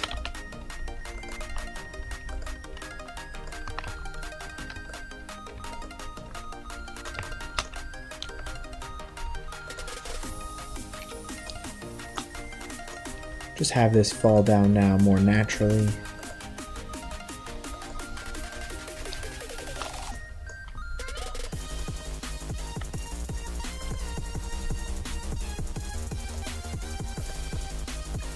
And kind of fill that in. I'm going to also duplicate this edge here and then say selection. And I might actually delete that for right now just because I need to subdivide surface this real quick. We'll do that first. Let's see what we get out of that. I'm going to say Control R and just kind of feather that edge just so it's not so extra. And great. Now if we grab kind of this, oops, I don't know why I hit play button there. Now if we just grab the top faces here, just extrude, or not extrude it, but I think I did extrude it. I shouldn't have extruded it. I just need to grab it, grab that, and then just make it a little thicker.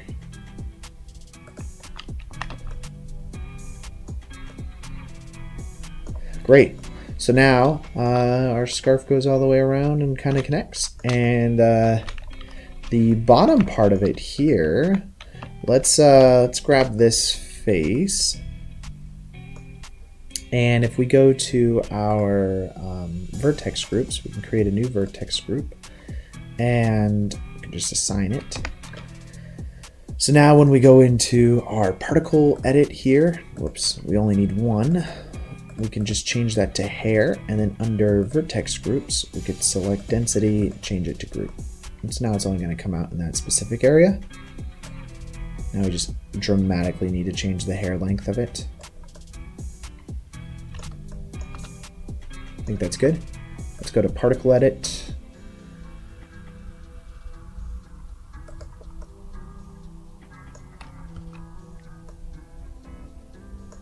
And we're just gonna have to comb that down.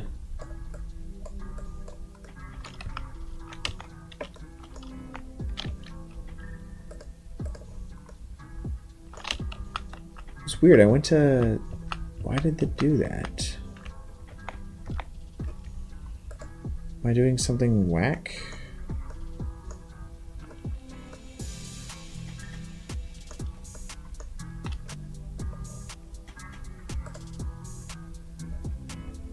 Go back over here. I'll just remove that particle, and if we, that's fine. Let's apply our subdivide surface, shade smooth it, and I'm going to select just this bottom part here, duplicate it, and then make it its own thing. And now if I grab it, I can go to the particle mode, then hair, and that's fine. I don't care about the density at that point because it's only going to be coming from that thing. Great. I'll just change the length of that, and now if I comb it, that's weird. I think I know what's going on here. I think it's because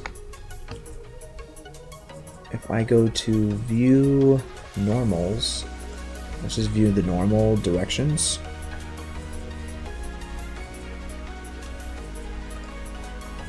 The normals are all whacked out. So we can go to mesh, and then we could say normals, and then flip it, and now all the normals will be facing the outward direction. So now all my hair is going to be correct. So then if I go over here, I can say particle edit, and now when I comb it, it'll be on the outside of the thing, which is great. Cool. And let's do that. I'm just going to kind of get it in the general area that I want it to be at. And I could probably leave it as that, but let's just see what it looks like with a kink of some kind.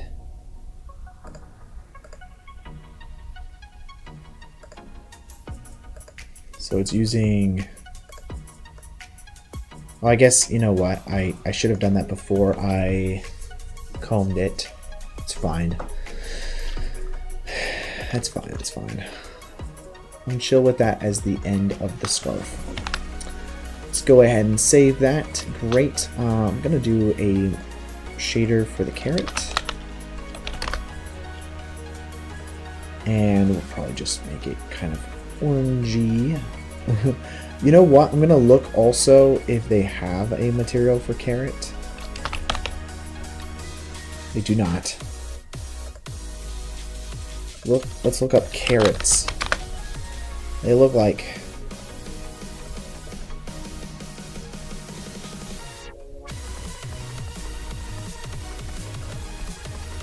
It's a good image. I like that. Okay, so pretty rough.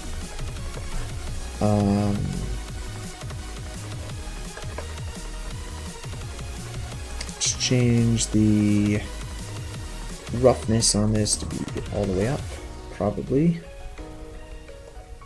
And let's see.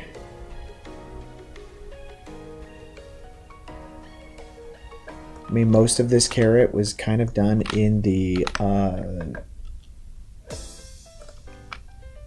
actual modeling of it, so I don't know that there's all that much that needs to be done more than that. Yeah, I think we're pretty good with that for the carrot.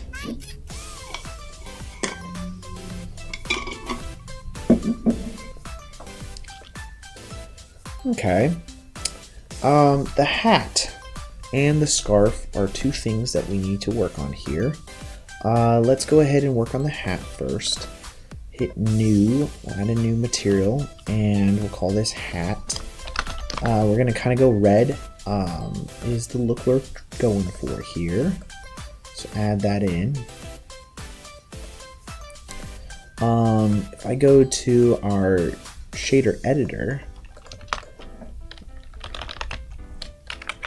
let's see, give me normals and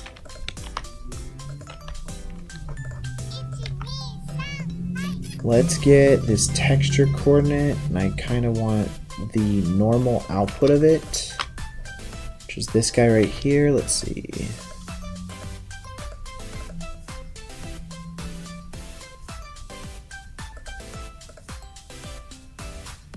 Yeah, let's use normals.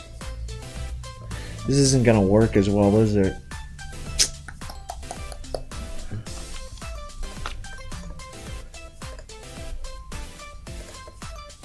Let's go over to our textures. That's fine. Under fabric. See, they got this fabric pattern. It's kind of what I'm going for. Yeah, this is the move. So I already have it downloaded. So let's go take a look at that.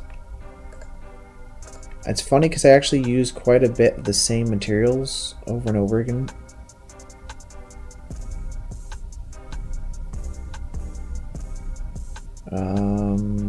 Where's my folders?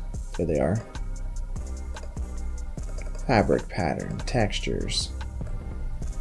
And really what I'm looking for is the roughness. I can also use the normals. I don't need the color because I'm defining my own color. And then for our roughness, let's plug that into our roughness. And for our normals, we'll plug that into there as well. And I need to convert that to a normal map. So let's use normal map. We'll just add that in.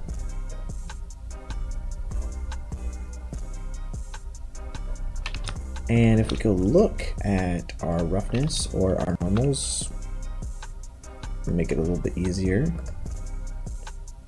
I don't have any non-color options for this.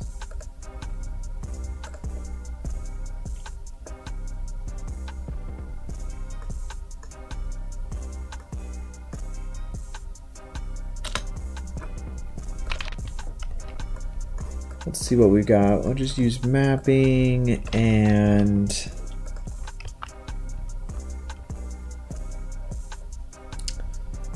I'm going to turn all of that back on.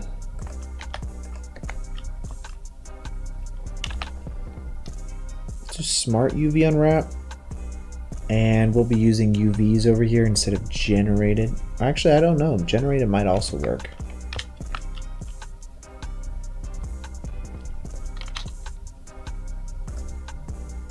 Oh no, that looks pretty good right there. Nice. Okay, so we'll save that. And let's go take a look at our principled BSDF that we're using now. And the only thing we're really missing in here is like kind of like those white netted streaks that we were getting. Let's see.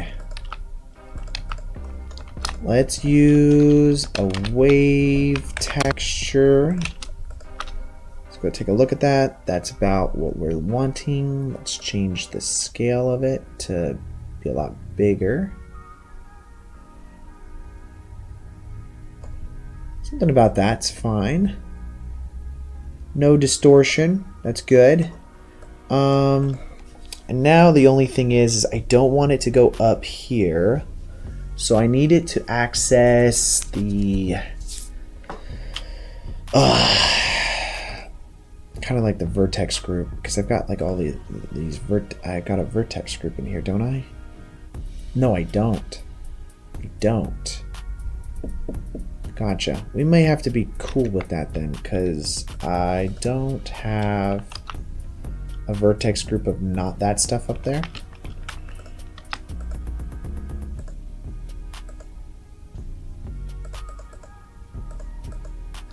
No, I want all the way down here.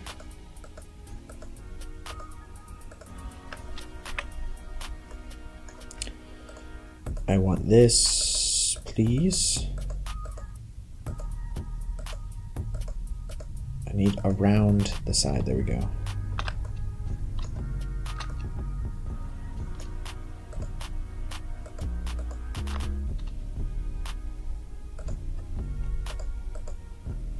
Gosh darn it.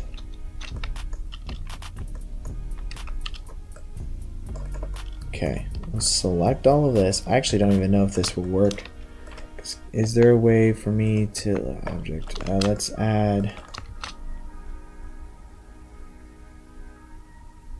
Is it geometry? Object info? No. I need not a UV map. I need to know vertex groups, if there's a way to do that. Can you select group? If I hit a new group, does that pop up on here? No?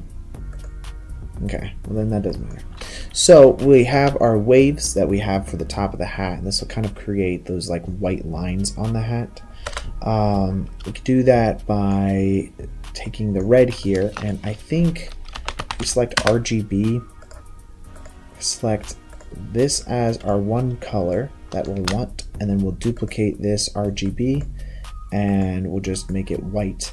That should be fine. Let's move that over here. Whoops, no. We'll move both those things over here. Our wave texture that we have, we're going to want to mix between these two. So we'll just use a mix RGB. So we're going to do a mix color RGB. And we're going to say everywhere that this happens, put this or this. And that should give us, yep, our lines. And we actually have to invert that. So now we'll have like those white lines that are going up. And we can adjust, of course, the amount of intensity on this by changing this with a color ramp. And let's go view, whoops. So we're viewing this here. And now we can actually have more white. So that way it's like just like a single line that's going all the way up. Just basically creating this to be a lot more crunchy, more contrasty. And then we'll just plug that into our factor here. So now if we go view that, you'll see we have white and the red. And yeah, so let's just change that. We don't care about the hue, saturation. The value is at 1. Doesn't really matter. Saturation should be at 0. It should be like full white. And this gets plugged into our B input that we have. So now we have red and white. Actually, I actually need to invert.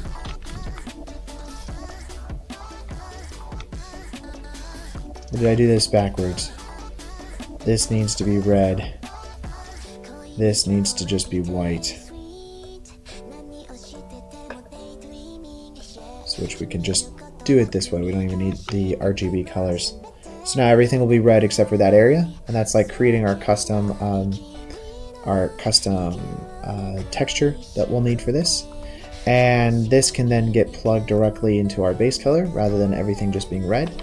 And so now if we go view our principled BSDF, we'll basically just have like these white lines on the hat. And that's gonna be really nice for that. So Great, let's look at our reference image again and see what we can add in. So we'll have some little fuzzies on the hat as well. We can do that simply by going into here, we'll go into particle, just add some hair. Go into solid view here just so we can see everything that we're doing. I'm going to scale everything down quite a bit. And we'll probably just want something like that for the size. And we'll just change on this to interpolated. And we're gonna want the some kind of a kink for this. So we can just maybe select curl. It's gonna go crazy at first, but we can change the frequency of this to be much smaller, and we could change the amplitude of this also to be much smaller because we're dealing with a lot smaller size here. So doing 0.01 should be good. And this is just using whatever material we have inside of our render. So if we go to render here, you can see that it's selected under hat. So whatever color was underneath, it will do that as well. So if we go view that, you can see what that's really doing here. And that added all these big hair particles on that, which we don't necessarily want them to be that large, but we can adjust all that. So let's go to the hair shape now under our settings, and we're going to adjust these settings. So for the hair shape, let's change, let's see, hair shape's right here. Let's change the diameter of the root to be something like 0.2. Oh, that's so much better. I love that. It really creates this nice rough feel to it. Lovely. Lovely, lovely, lovely. Okay, great. That's actually perfect. That's all we really need to adjust for the hat. Damn, I really wish the camera wasn't so far away. It's such a nice effect. So now if we go into the scarf, we can actually select our hat material that we were using, and that'll apply the same material and settings to what we had there. We may want to change the scaling of the stuff, so we can just create a new version of the hat. We'll call this scarf, like so. And if we go view our wave material for that, we can make our adjustments here. So our scaling for this, we might want to change.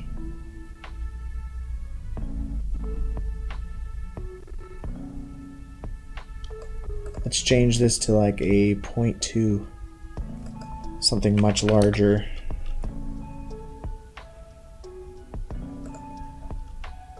Or a 1. There we go. 1 might be nicer. So now let's go view our principled BSDF. Sure enough, that worked great. So now under the hair that we have selected for this scarf, oh, that's right, it's its own thing. So we'll want to make sure that we select the correct material over here for that. So we'll call that scarf. And yep, sure enough, it already added everything in properly there. So cool.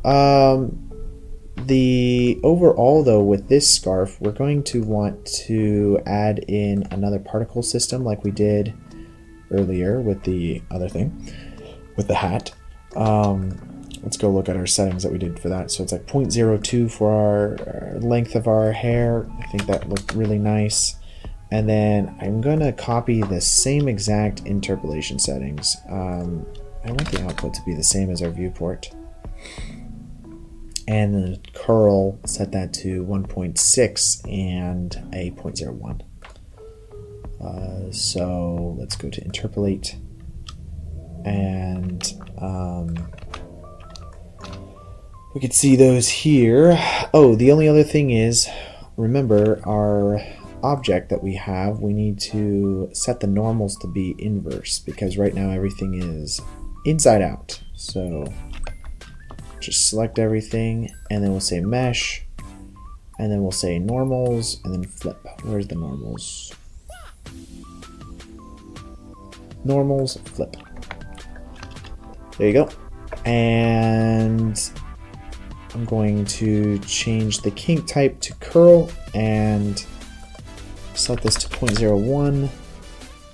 And we will change the frequency to like 1.6.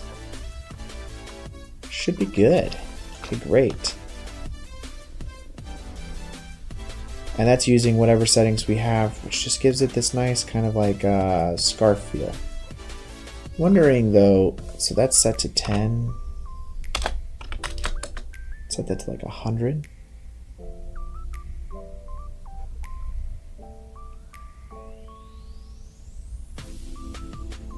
Is like too much. I think 10 is a lot better.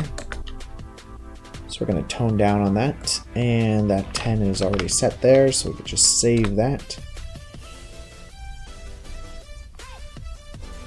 Okay, great.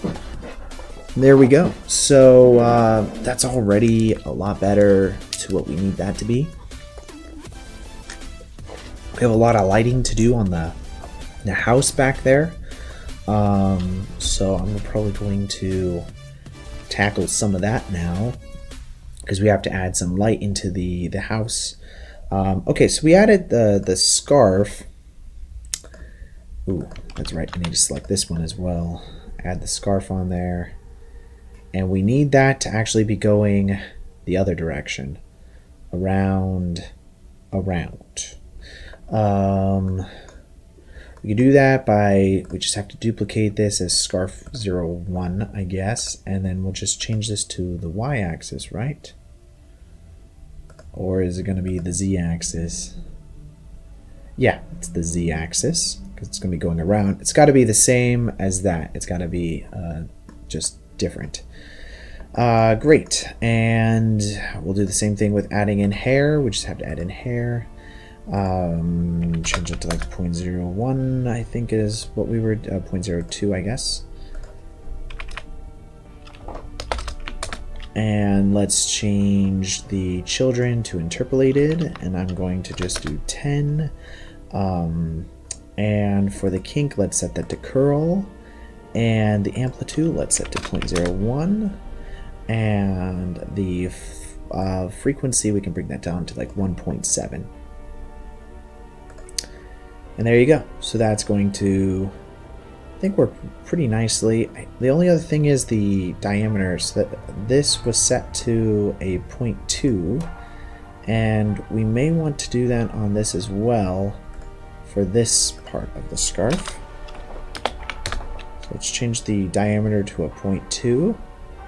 I think this scaling is better. Yeah, I think I'm happy with that.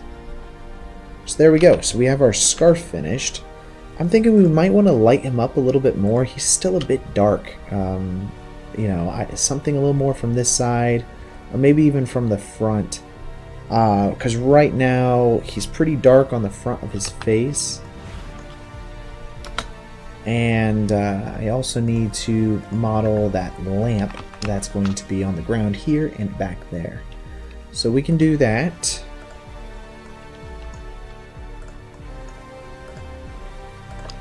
Let's see, we're going to add in a plane. Just going to extrude that upwards. And let's scale that inwards. Okay.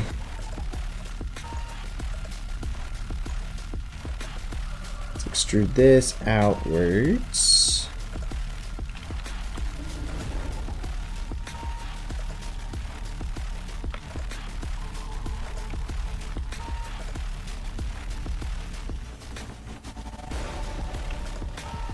Okay, great.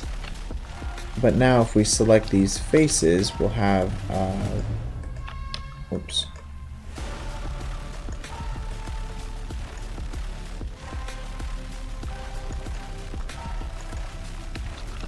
I don't know that this was the best way to do this. So let's duplicate this and then we scale it upwards. And I'm going to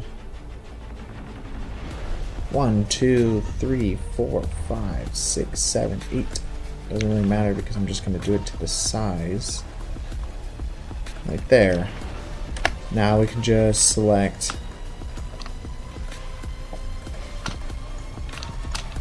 that, go up And let's see, I'm going to grab this face, duplicate it.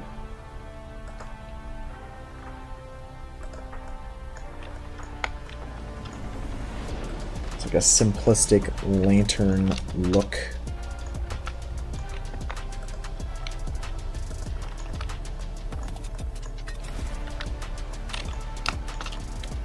Okay, I like that. And then the bottom kind of face, I think.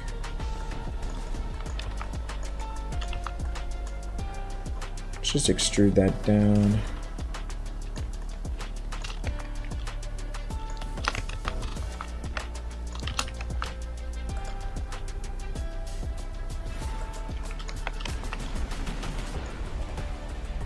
I think that's nice. I like that. And then now if we take everything and just bevel the edges, we'll get a nicer looking lantern. And this is just like, I don't even know, an older timey lantern. You know, there needs to be like a handle on the top of it, but we can do that. Let's see, grab that, extrude it upwards. And let's see, we're just kind of create a nice interior piece here. Only faces. And then we can kind of fill in, whoops, gotta fill in this whole section. So just grab some of these vertices and then fill these in.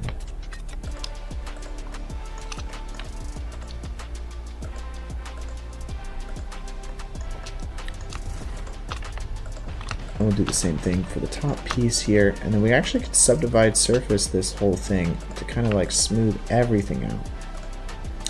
Probably going to want to do that only with the handle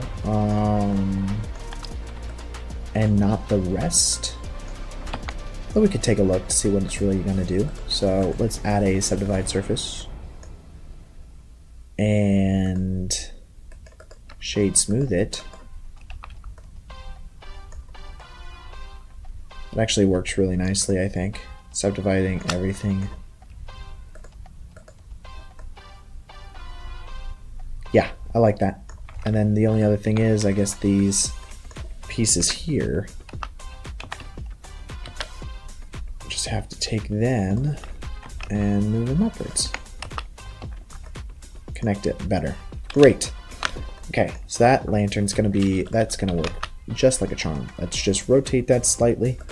And what I discovered, this was a couple renders ago, let's just call this we'll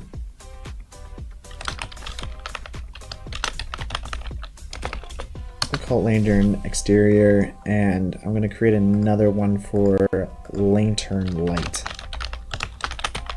So here's something I discovered a couple times ago, was that you can take a light, place it on the inside of this thing, and with your lantern exterior, we'll just, of course, make it, you know, darker brown, maybe metallic, and change the roughness of it slightly so it's more reflective. Something like that. That's fine. And maybe even make it a little bit brighter so that way we can see it once it's dark outside. But the lantern light, we can just make it yellow, kind of like this, and then take the subsurface value of it and then just increase the subsurface value, and the subsurface color, which will be this guy right here, just make it the same color as your base color. And now when the light is on the inside, it will kind of light everything up pretty naturally. Oh, I'm gonna have to apply that to our light here. So let's select specifically that, hit assign. And then I think on the inside of this, we just increase the wattage of it. I'll have to change the radius of that to be smaller. think this is how I did it. I did this a few streams ago. If not, there's another way for us to do it, and it's actually a little bit easier. Let's go into our shader editor and add in a glass. We'll just view that. And that's going to be our light. We'll just increase the roughness of it.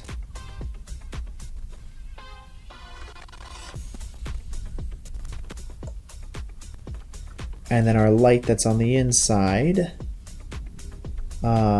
we will probably make it less bright. Although, let's see how this works. I mean, we just boosted that brightness level to a crazy amount, so we're probably not going to want it to be that high, but let's change it to something like 20.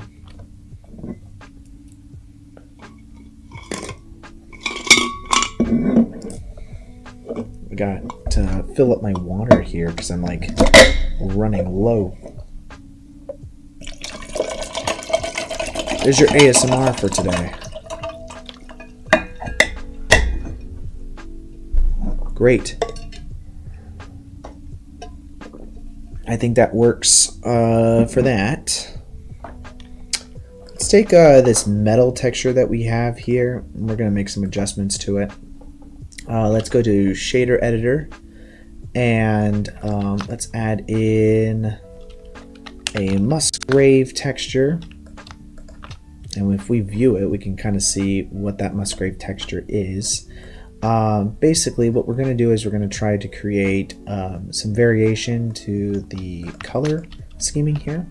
So if we use a mix and we make it a color mix node, and we make the A color this base color, and then the B color, we can also just make it the base color for right now, but we'll just make it a little bit darker.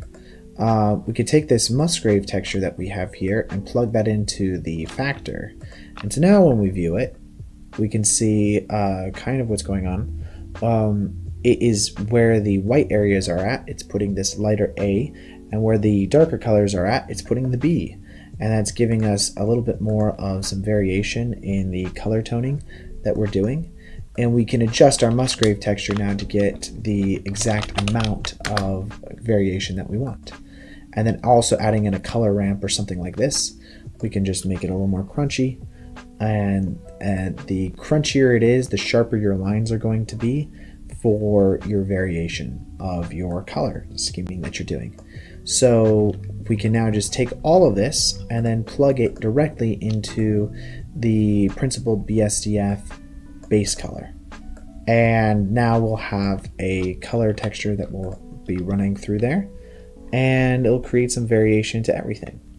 Now, if you don't want to do that, there are plugins out there, like I actually have one, and let's see if I don't even have it enabled right now, but what that other textures can do is it can add some grime and some like dirtiness to your materials pretty much for free, so you don't have to worry about that. You can also actually use this Musgrave texture and plug it directly into like your roughness if you want to have some variation to the roughness that's basically happening. And you can kind of see that happening here. It just kind of creates it a little bit more random in nature. So we'll go ahead and save that. I'm gonna go back to 3D viewport here, and we'll just take this whole light, and I'm gonna find our other LED light that's over here, and I'm just gonna duplicate this and move it over there. And let's see, I'm gonna move this down.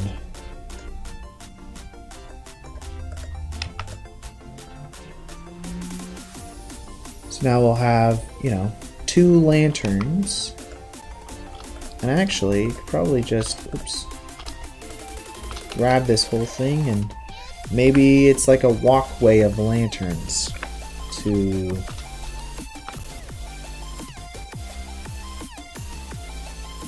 the house. Let's find this guy over here, bring him down.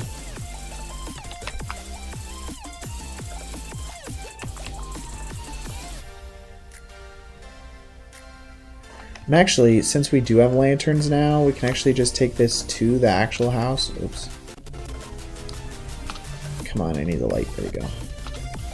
We could take it actually just to the house and then have them hanging inside of the porch.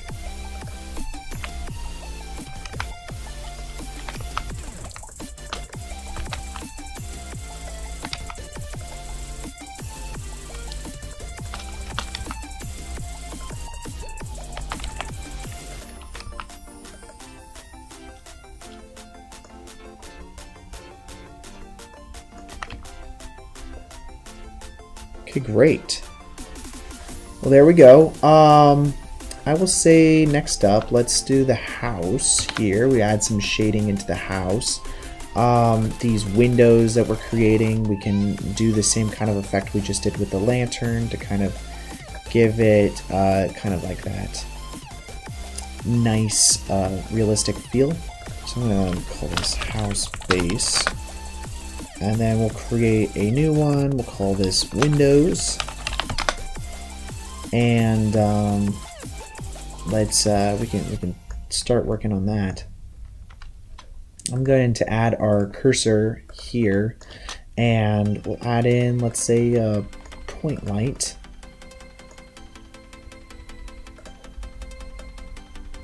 And we'll just increase the intensity of it. Our windows here, we can actually now select our windows.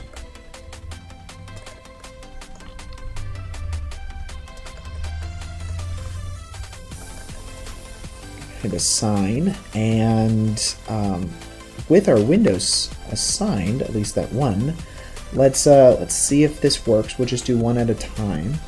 I'm gonna go over here and change this to our shader editor, and we'll just do the same thing. We'll just add in a glass shader, the SDF shader, and we'll just increase the roughness pretty much all the way, and that's gonna get us half of the way there.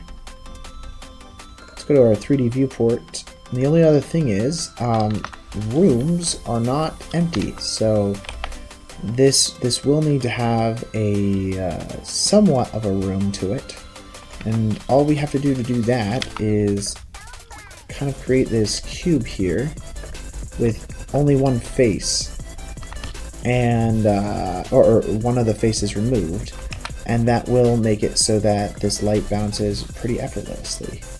So now if I take this light in here and we just move it to like a corner or something like that, we're not going to be seeing the light necessarily through it. We'll be seeing the light reflecting on that cube that we created inside of that window. And that it will be a lot more realistic than what we were, just seeing that light directly through there and it being kind of like in front of like an empty chasm. So we can duplicate our work essentially over to these other areas, and let's go ahead and do that now. I have this face is a little bit easier to select, so we'll just hit assign, and if we go on the inside here, I'm going to just grab the light that we already have created, and let's go to top view here. If I just duplicate this over here, we can just move it to the other window that we want to have, and then hit save. And we may want windows up here as well. So let's go ahead and work on some of that. I think we can do that by adding in some edge loops.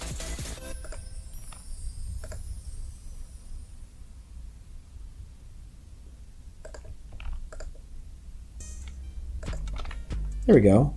And let's go ahead and just select this guy, and then we'll hit window assign. And that works. Let's see.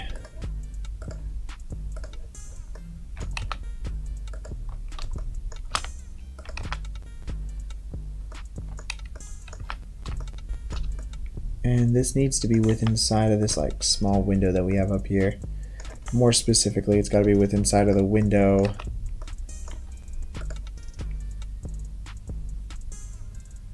I think we're going to want the intensity of this to be much lower. And let's see.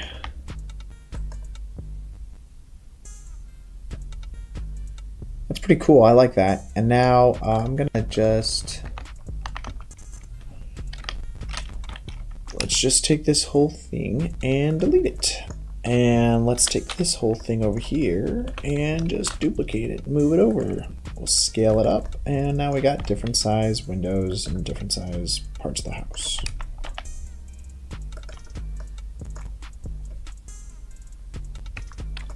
And let's take the LED light that we have over here and duplicate that, move it over.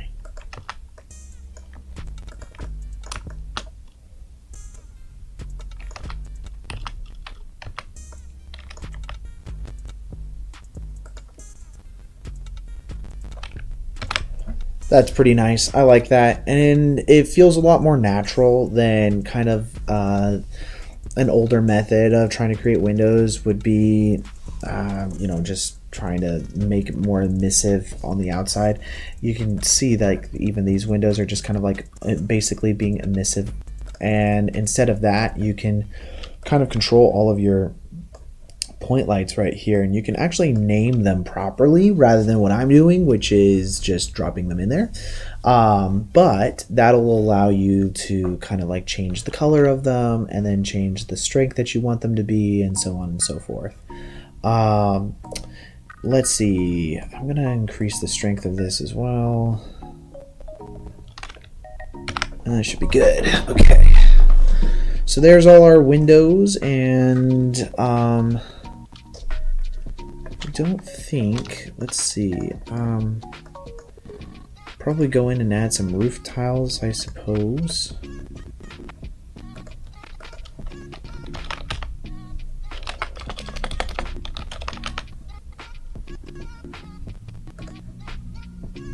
Oh, I have to go under all and then search for roof. I don't know that we want thatched roof.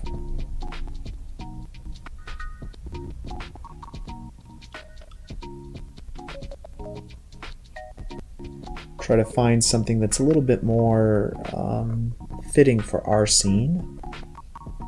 It is kind of snowy outside, so whatever we do, we almost want to have like a layer of snow on top of it, which we can easily do. Thinking this gray one might be nice. I kind of like it. Either that or this guy.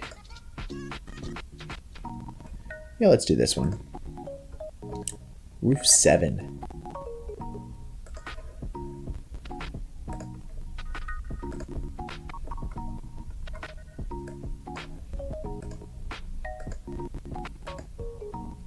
Let's extract that. There we go. And let's go and add in these materials now to our roof. Let's add in a new material, and we'll just call this guy Roof Tiles. And I'm going to select the top of our roof here.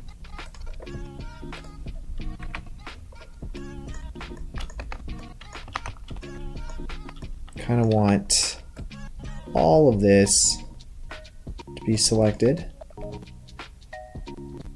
I think the top as well.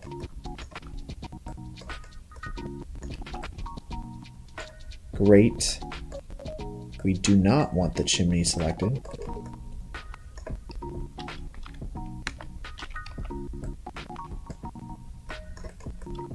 I think that should be good. We'll just deselect that. And then of course the sides here as well. We may need to do a separate UV unwrap for those. But we can select everything right now and hit assign. Great. So now if we go to our render view, I might even go out of camera view just so we can kind of see what we're doing as we're working on this. Yeah, I guess we do have to be in rendered view for this. Let's drag in some of our different things here, our normals and our roughness, and we can plug all of that in. So for our diffuse, we'll plug that into our base color, and then for our displacement, we can plug that over into our displacement settings. And then for our normal, let's go ahead and plug that here. Of Of course, we're going to want a normal map, so let's go ahead and add that. And we'll probably want to have all of our texture coordinates as well for this. So, because as you can see, it's not quite what we wanted. But if we go into edit mode,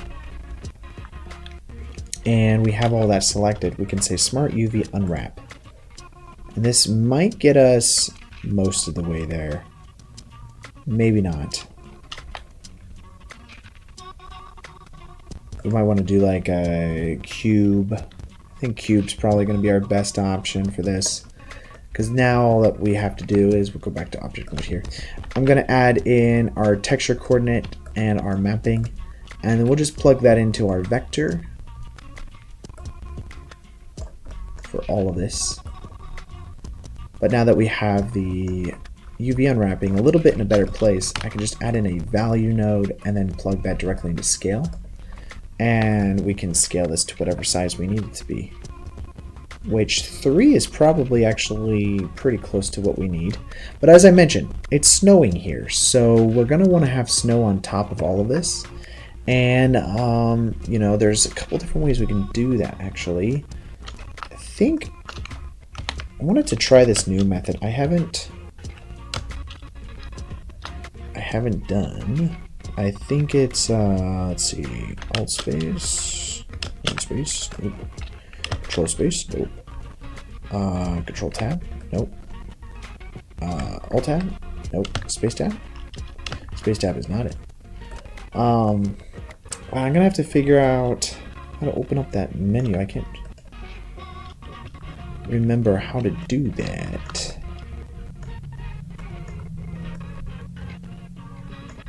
Okay, and then now that we have that, the scaling's proper, we can actually go ahead and add in our snow material that we had done before.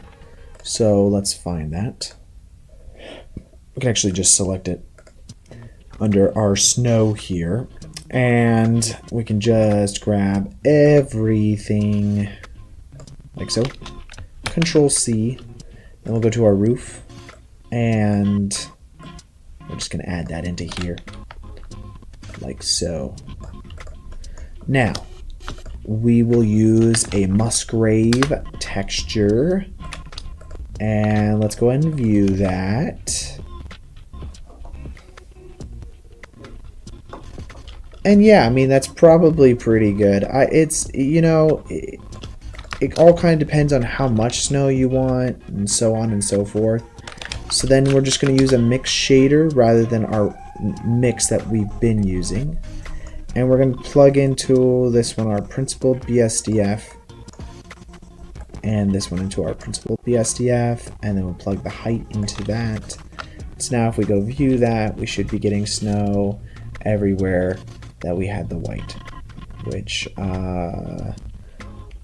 let's see, we're going to view this guy real quick, and then the only other thing to make this a little bit better, we could just do a color ramp, and we'll plug that color ramp into the FAC as well, and this will just make everything a little bit crunchier, as I was saying earlier.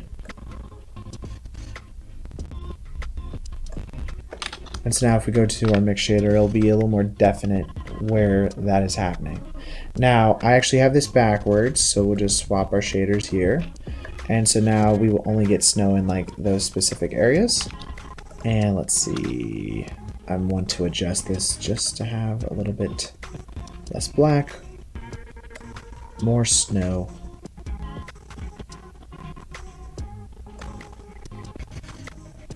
I think that's really good. Maybe not quite. I just want a little more of a fall off. And now we go back to our mix shader. And that really adds all of that snow into the roof for us. You can also paint this on, of course, and create different material outputs and stuff like that. For us, that's all we need. And so now we can go back to our camera view here. And now we've got our snow on our roof. The only other thing is, let's go in here, change the scaling.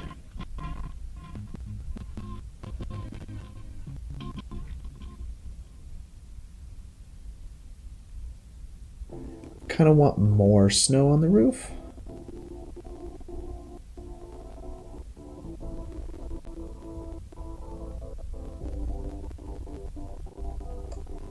That's probably good right there. And now we can view that. And that'll be good. I like that. You know, we really haven't adjusted this mountain back here. I think we can take care of that momentarily. And by doing that, we can actually just go back over here to our 3D viewport.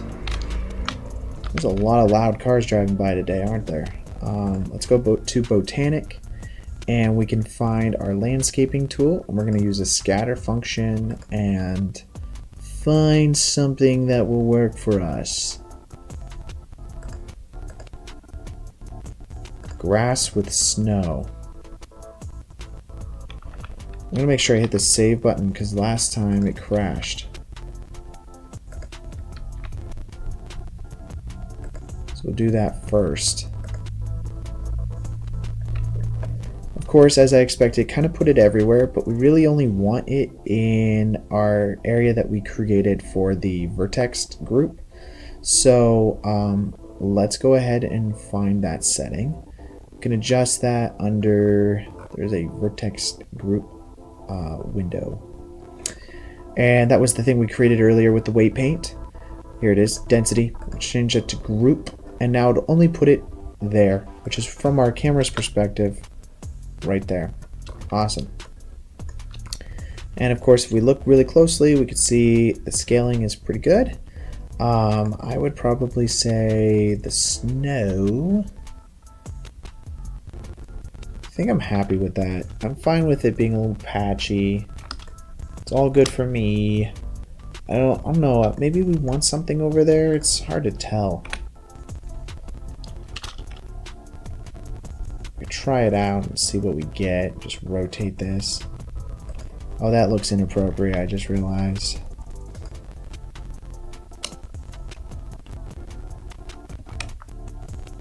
Let's scale that on the Z-axis down.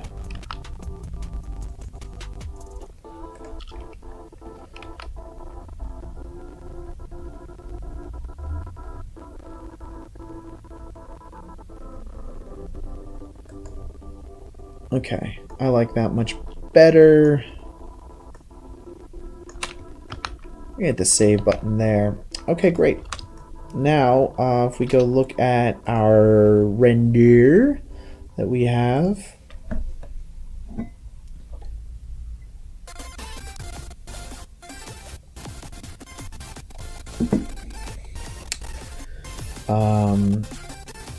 Sorry, I didn't click the right button. I was waiting for it to load and it wasn't. I think the mountain is still quite high on the right side. I might lower that a little bit more. Also, not snowy enough, especially with how much snow is down here. So I think, let's go ahead and select this guy over here. We're going to select Snow 2.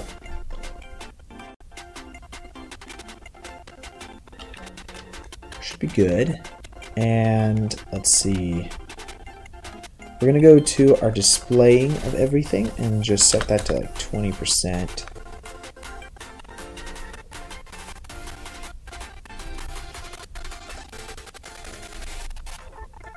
Alright, that's much better.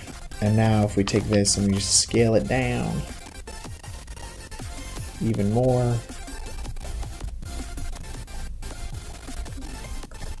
So we have these high trees here, and I don't want to take away from the trees and the branches, so I think that'll be nice. And then over here for our base soil, again, we'll just select Snow 2.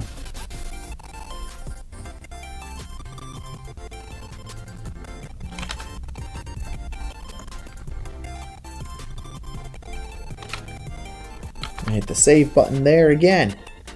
One thing you can really do with tree slopes and stuff, and I'm not going to do it here because I don't want this to necessarily be the primary focus of the shot. In fact, you're probably going to barely see it once we do our lens distortion. that we'll be adding. But you can take the normals and only have the normals facing upwards have snow on it, and that'll create a really realistic ridge effect on the mountain, because it will only be placing snow on the top of it, and every normal facing upwards, facing upwards, and that's how real life is. So would recommend doing that if you're trying to go for something more like that.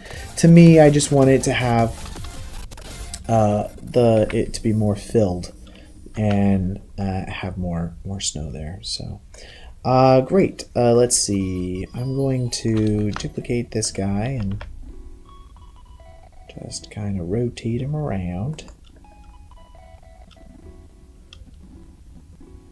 And this will just give us a little bit more fill light here from like our moon that we want to have.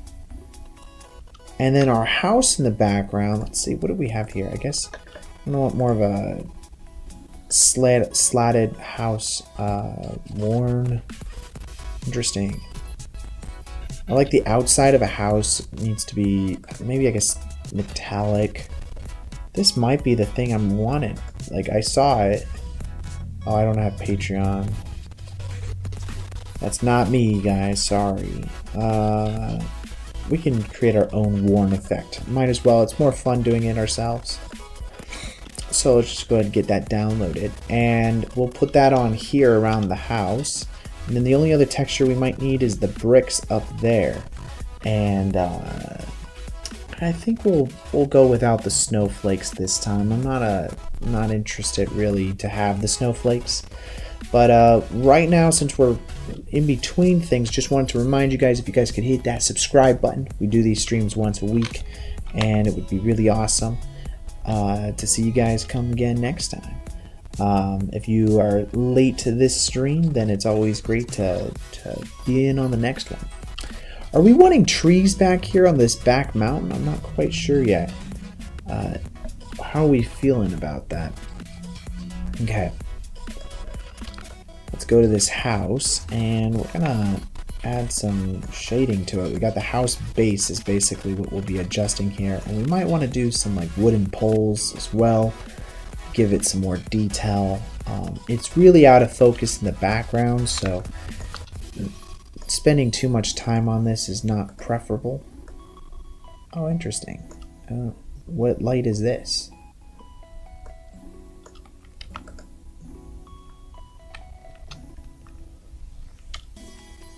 You know, it doesn't hurt to have that light there, so I'm going to leave it for right now. Do a not a horizontal split.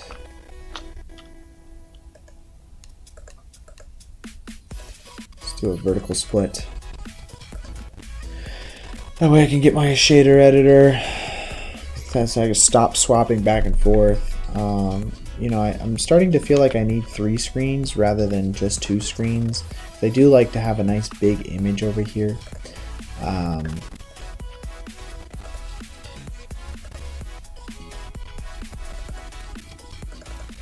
Okay, great. Let's take this into our diffuse here, and then we will take our displacement and metallic, normals, roughness.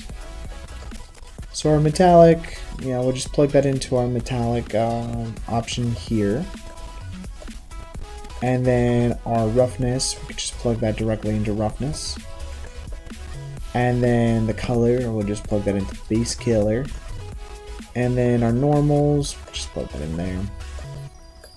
I do need these to be a normal map though, so let's convert that.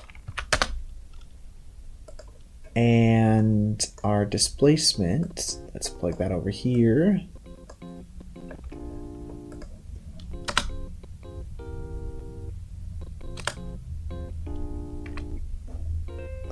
Now we'll notice that the correlated iron is rotated the wrong direction. We can fix all of that. So let's go into edit mode here, and I guess here we'll just do select. Oh, but we don't want the roof selected. Crap.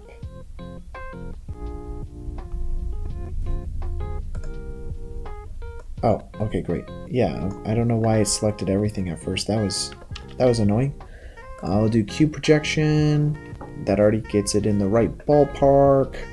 And now let's go ahead and add in our mapping nodes that we'll want.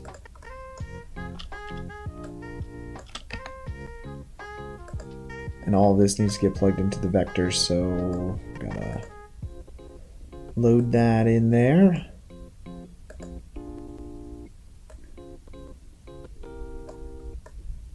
And our displacement, we will want to have like a math node on it, so let's go ahead and add that as well. I always like to, as I was saying earlier, I always like to have our math node with multiply and set it to something like a 2 or a 3. So that always helps. And then over on our texture coordinate, we can just take a value node and plug that directly into our scale. Whoops. Directly into our scale, and just multiply that by a number. And the larger the number is, the smaller the texture is going to get. So let's go to 3. I think 3 is perfect. And that's good for the whole walls there. Interestingly, I actually have them the wrong way. So if we take UV, can I rotate my UV? Yes, I can. So we're going to go to our UV editor, and under edit mode, we're going to just take everything. Again, we'll want this to be selected.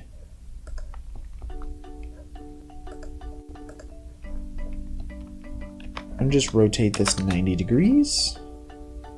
It was like it looked wrong. It felt more like a shed than it looked like a house. So you knew right off the bat it was incorrect. Welcome back, Lil Whip. I'm not sure if you had left earlier or not, but welcome back. Welcome back. We're just doing some shading here on the house. I'm gonna find some nice wood because I want to have the poles on the outside be wooded, and of course the door is going to be wooded as well. So something nice, maybe some rough wood or wood chips.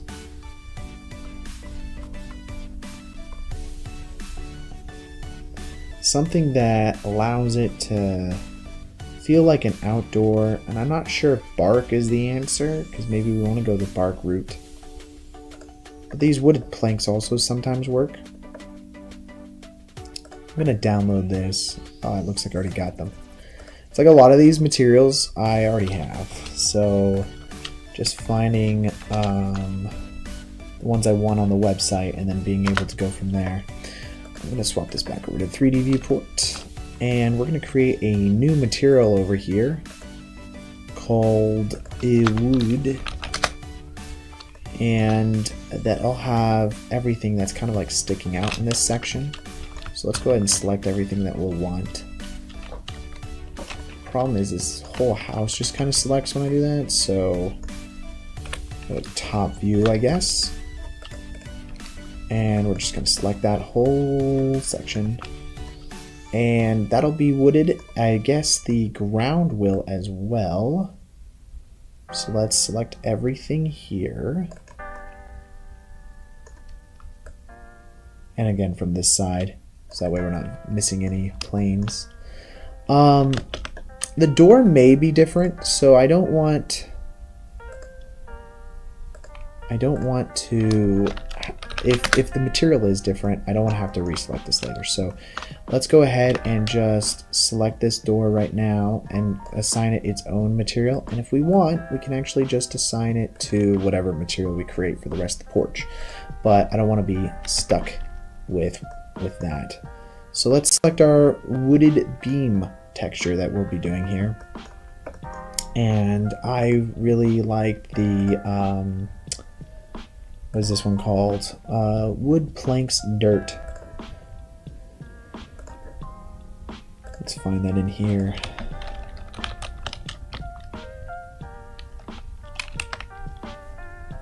Wood planks dirt.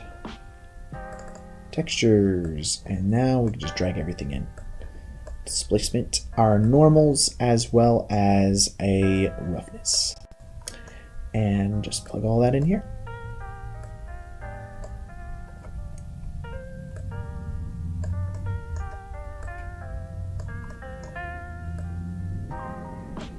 I need to start creating a library of this stuff, just because now I have quite the collection of different materials that I've been doing over the course of the last few months. And I feel like, you know, having this stuff and just being able to search through it. Blender now has these great asset like libraries that you can create your own library of materials, and that would be very useful, I feel like. So, gotta love the fine details. This is looking, oh, thanks, man. It's coming along, slowly but surely. We're getting there. So, all right, I think that will work. Let's go see how the wooden frame works out. It's so far away, we're not really gonna see too much. So I'll just zoom in just to check to see what we're working on here. I think we already kind of UV mapped everything properly, so we don't have to worry about that. The door here, if I select wood, it'll make that the same material. So honestly, because it's so far away and it's out of focus, we're probably not going to really care too much more on that. I did want to have it as its own separate material just in case we wanted to adjust anything. But I think for right now that'll be fine. I'm really liking this. I think this is coming along. Let's see. Our effects we can enable now. We don't have too much. We just have a little bit of a fog pass on this. And honestly, we could probably increase the density of it.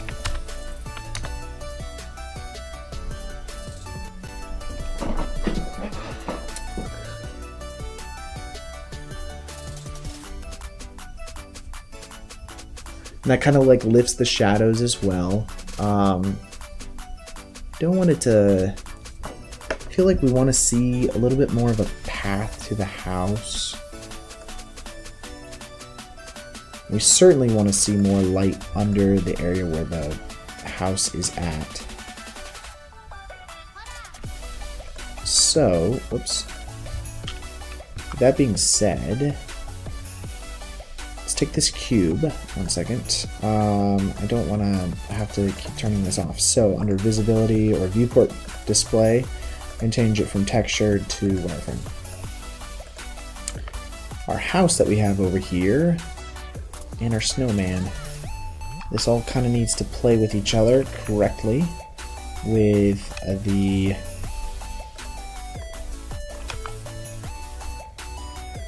heck? Oh, because we don't have lights visible over there. 1 second. Let's go to solid view here, and I'm going to move this light bulb over to this spot, and let's move this over to this spot. I really feel like that needs to be centered the entire time. So the house definitely will be the thing that needs to be moved.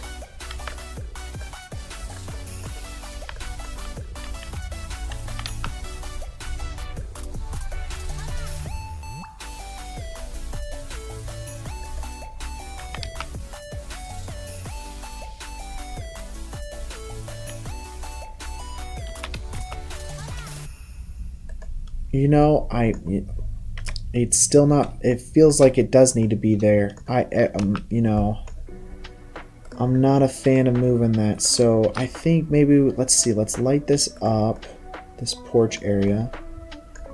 There's not enough light spilling out, so we can kind of fix that. Let's just increase that.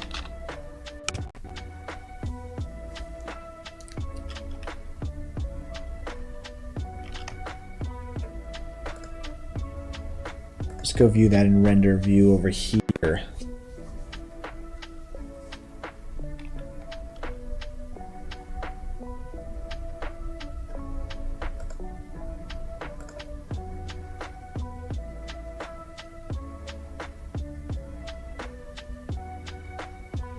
Thinking maybe making this other edge of him a little bit hotter. And we can do that. Let's go back over to our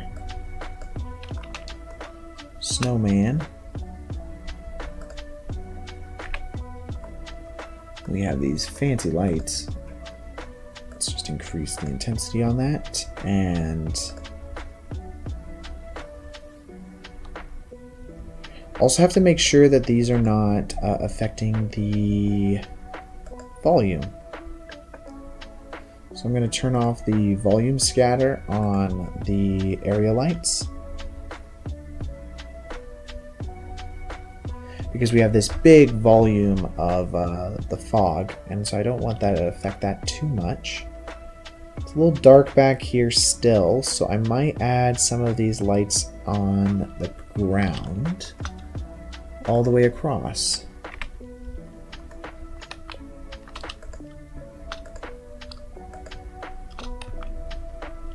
And let's see, let's go to top here. I'm gonna just duplicate this and just maybe, let's go to 3D viewport here. I'm gonna just make sure it's on the ground. Great. Oops. And we'll just duplicate that across to past the snowman.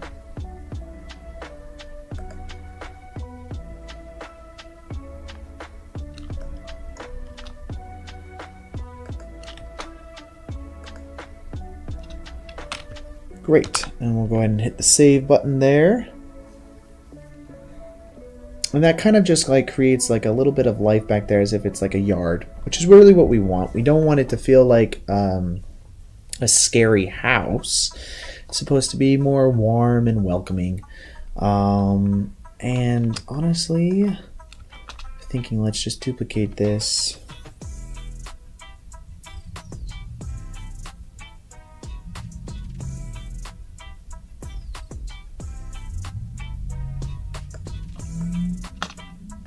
Don't want it to be behind the... That might be good. It just so it feels like the lights that are out here is to go to the house. Like it's all connected. It feels a little more connected. Let's hit the save button there. And let's see.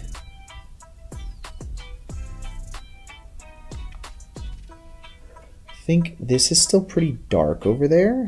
I mean, it's a tree, so I don't know what I'm expecting. This is also pretty bright here compared to this.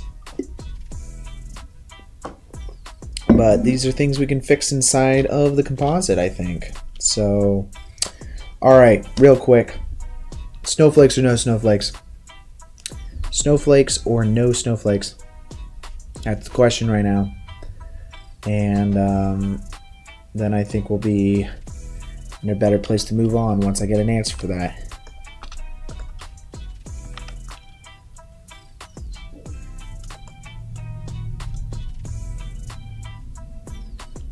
Snowflakes or no snowflakes?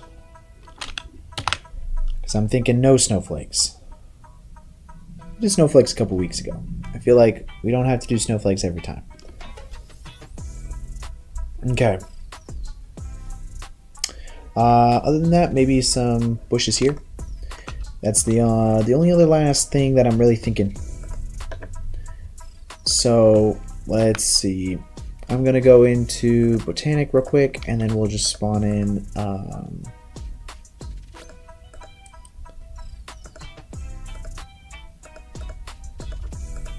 some little bushes, some shrubs with some snow on them.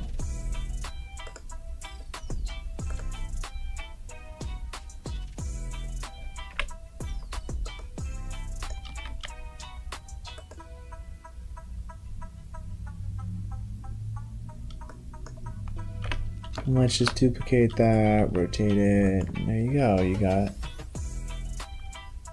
I'll just scale it down slightly too, I think.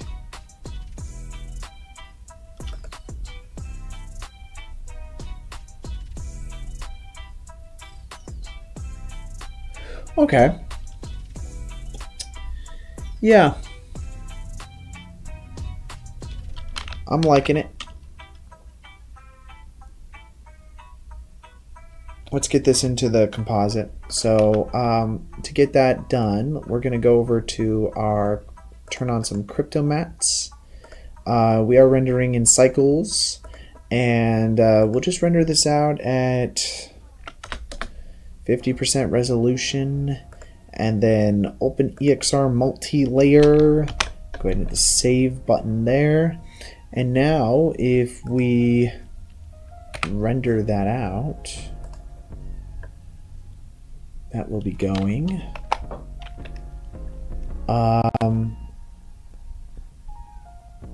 Let's see how long this takes.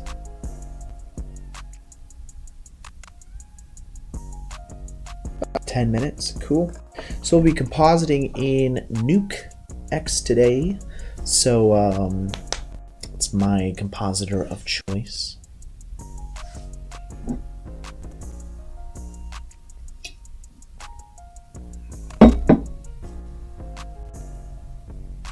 So I'm going to get that open here real quick.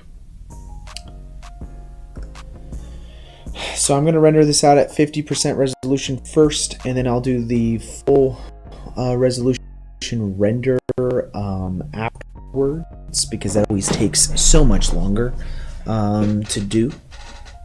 But this one looks like it's only going to take about 4.5 minutes, so that's not too bad. And that way we can composite it live. I used to just stop the stream and then composite later, but this will be good. Okay, I got so many notifications. What the heck? A missed phone call. Guys, I'm live. I'm doing the live stream right now. There's no going back. And we're almost done. So I'm thinking I like it. I've been liking doing these like Christmas themed streams. Let's see. It's not bad. We're gonna be able to adjust quite a bit of stuff in the comp, which I always like to do. So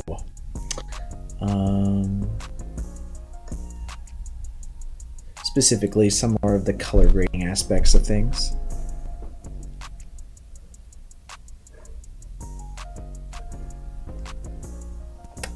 Again, I don't mean to harp on it, but since we're waiting for this anyways, please hit the subscribe button. I have some videos planned, some tutorials and some things like that coming out very soon, and I'm excited. We're planning. We're trying to get 500 subscribers by the end of the year, so please help us hit that mark. And I've been working on some new content and short form content that will, or not short, I guess it's technically long form is what I was told last night. So I'm working on some long form content to go along with it. So that'll all be happening very soon. Let's see. I'm going to output this to 2023-12-16. It's my brother's birthday, by the way, today. So if you guys haven't wished him a birthday wish, then go do that right now.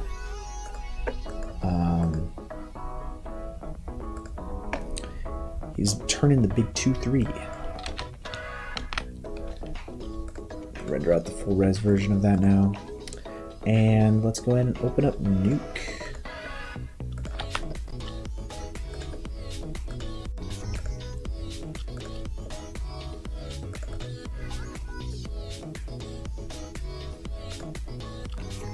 All right, now then, since we're doing this as a multi-layer EXR, we're gonna have to use the shuffle mode to kind of swap everything here. But if we go view it, should be proper. Let's see, swap over just so you guys can see what I'm really working with here. This is as it comes in from Blender into Nuke, and we're gonna be making adjustments here. the first thing that we're going to want to do is reformat it, because we will be creating a 1920 by 1920 image later, so working with that will be better for us. Let's do a lens distortion. Let's change the denominator here, and then we'll also be doing it as a redistort. This kind of just stretches everything and gives it more of a realistic feel.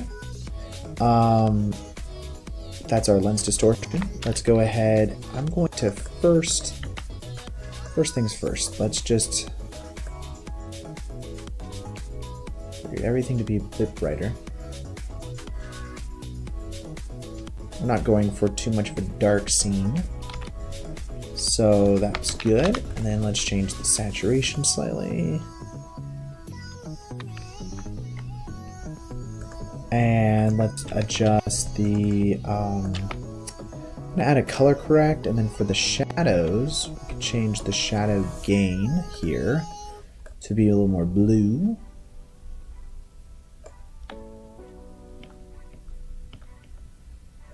And let's add another grade node overall, and kind of just, whoops.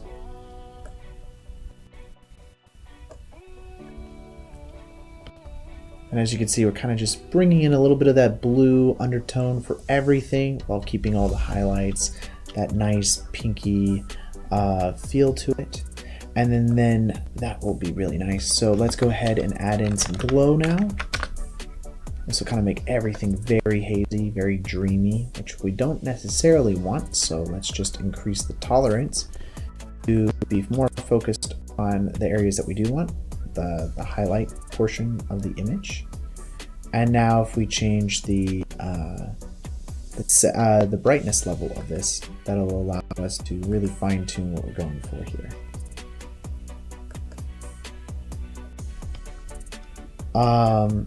You know, we have these lights in the background. I'm not a huge fan of how that really turned out, so we can make adjustments for that as well. But before we do that, let's add a grade node back here.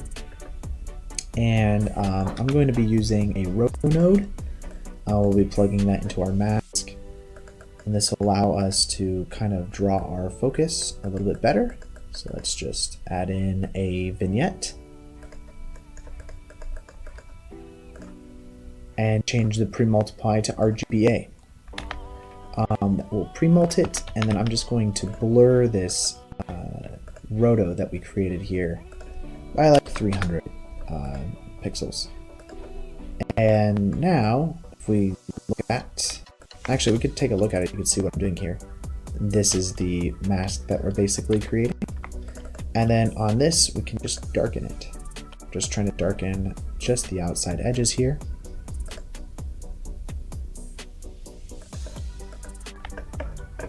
And then we can add in a grain node, and we're just going to decrease the amount of grain that we want on the red and green channels. We'll leave the blue channels as is, but that really helps because it adds like this nice realistic filmic look effect to it. And it might be hard to see with the YouTube compression, but it is adding this nice beautiful grain to our image that we need. And I'm not a fan of the color of these windows back here, so we might want to adjust those, and we can totally do that. So we have, with our render, we have crypto mats that we have embedded into our image. So just plug that into our reformat here, which actually, more specifically, kind of just needs to be plugged into a dot, because later we're not going to be reformatting. But now, if we just look at our crypto mat, you can see all of the mats that we have here. I'm going to just select the house because it's going to be closest to what I need. And that's just going to give me an alpha of just the house. And if I go and add in a grade node before that, probably do it about right here. If we add a grade node in, we can use our crypto mat to adjust the color of that. Specific back there. So let's see, change the white point to be less yellow, more red actually.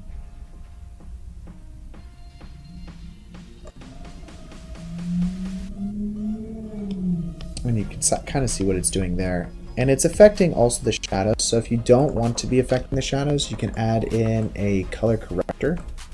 And we'll be using more of like a highlight based change. So imagine the highlight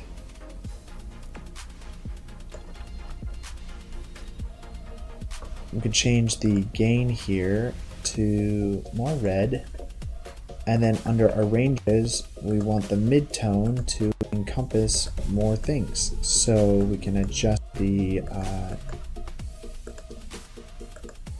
can I not adjust the mid-tone specifically?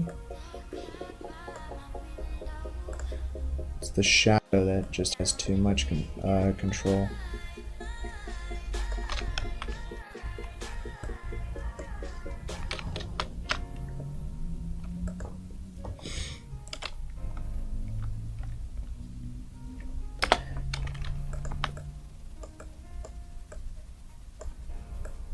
So now if we do a grade, we can adjust the white point to be a little more red in what we need. Oh, whoa.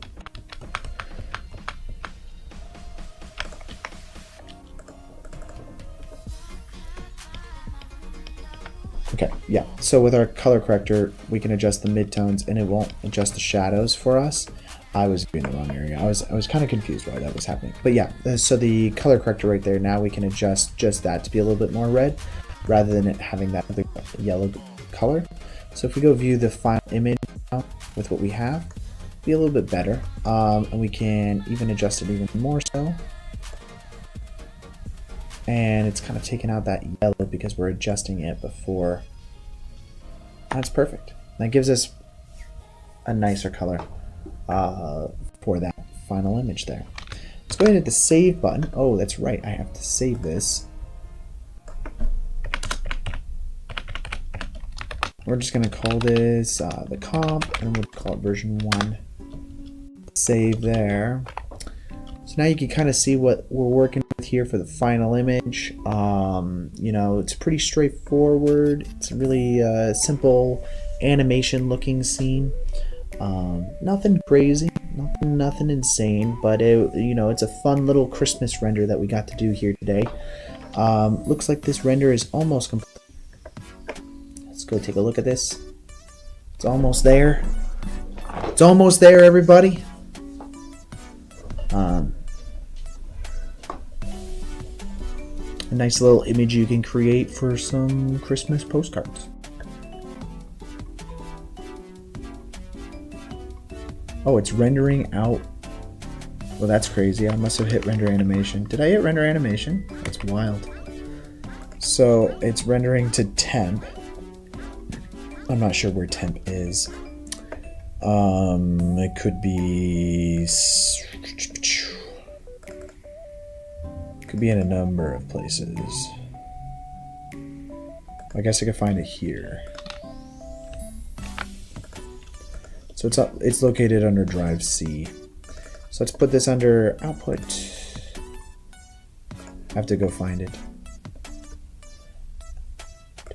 Accidentally hit the render animation button. That's hilarious. Great. So we'll just move that over there. Now over inside of our comp, we can find that 001 image. We'll hit open, and now assuming the same shuffle, actually just swap it. Might not see that big of a difference because we actually rendered it at half res this time, but a little bit of difference, and that's pretty nice. Nice. Okay guys, so that's the final image for today. That's the render. Thank you guys so much for joining, and as usual, hit that like and subscribe button. really helps out the algorithm, helps more people find it. I mean, crazy news. This last week was insane. You guys were awesome. You know, we got like 60 new subscribers, so it's like crazy. And yeah, we hit 1,000 views on the last 2 live streams. So, both of them had 1,000 views. So thank you guys so much for you know, watching, enjoying this, and to all you guys watching later, let's go ahead and leave some comments and make sure to let me know what you guys would like to see. And nice work. Didn't need to put no, we don't need a part 2 this time. It's just a part 1. We're getting it done in ones here, which means actually, like, if we look at the schedule here, we've got next week is the 23rd. That's the last.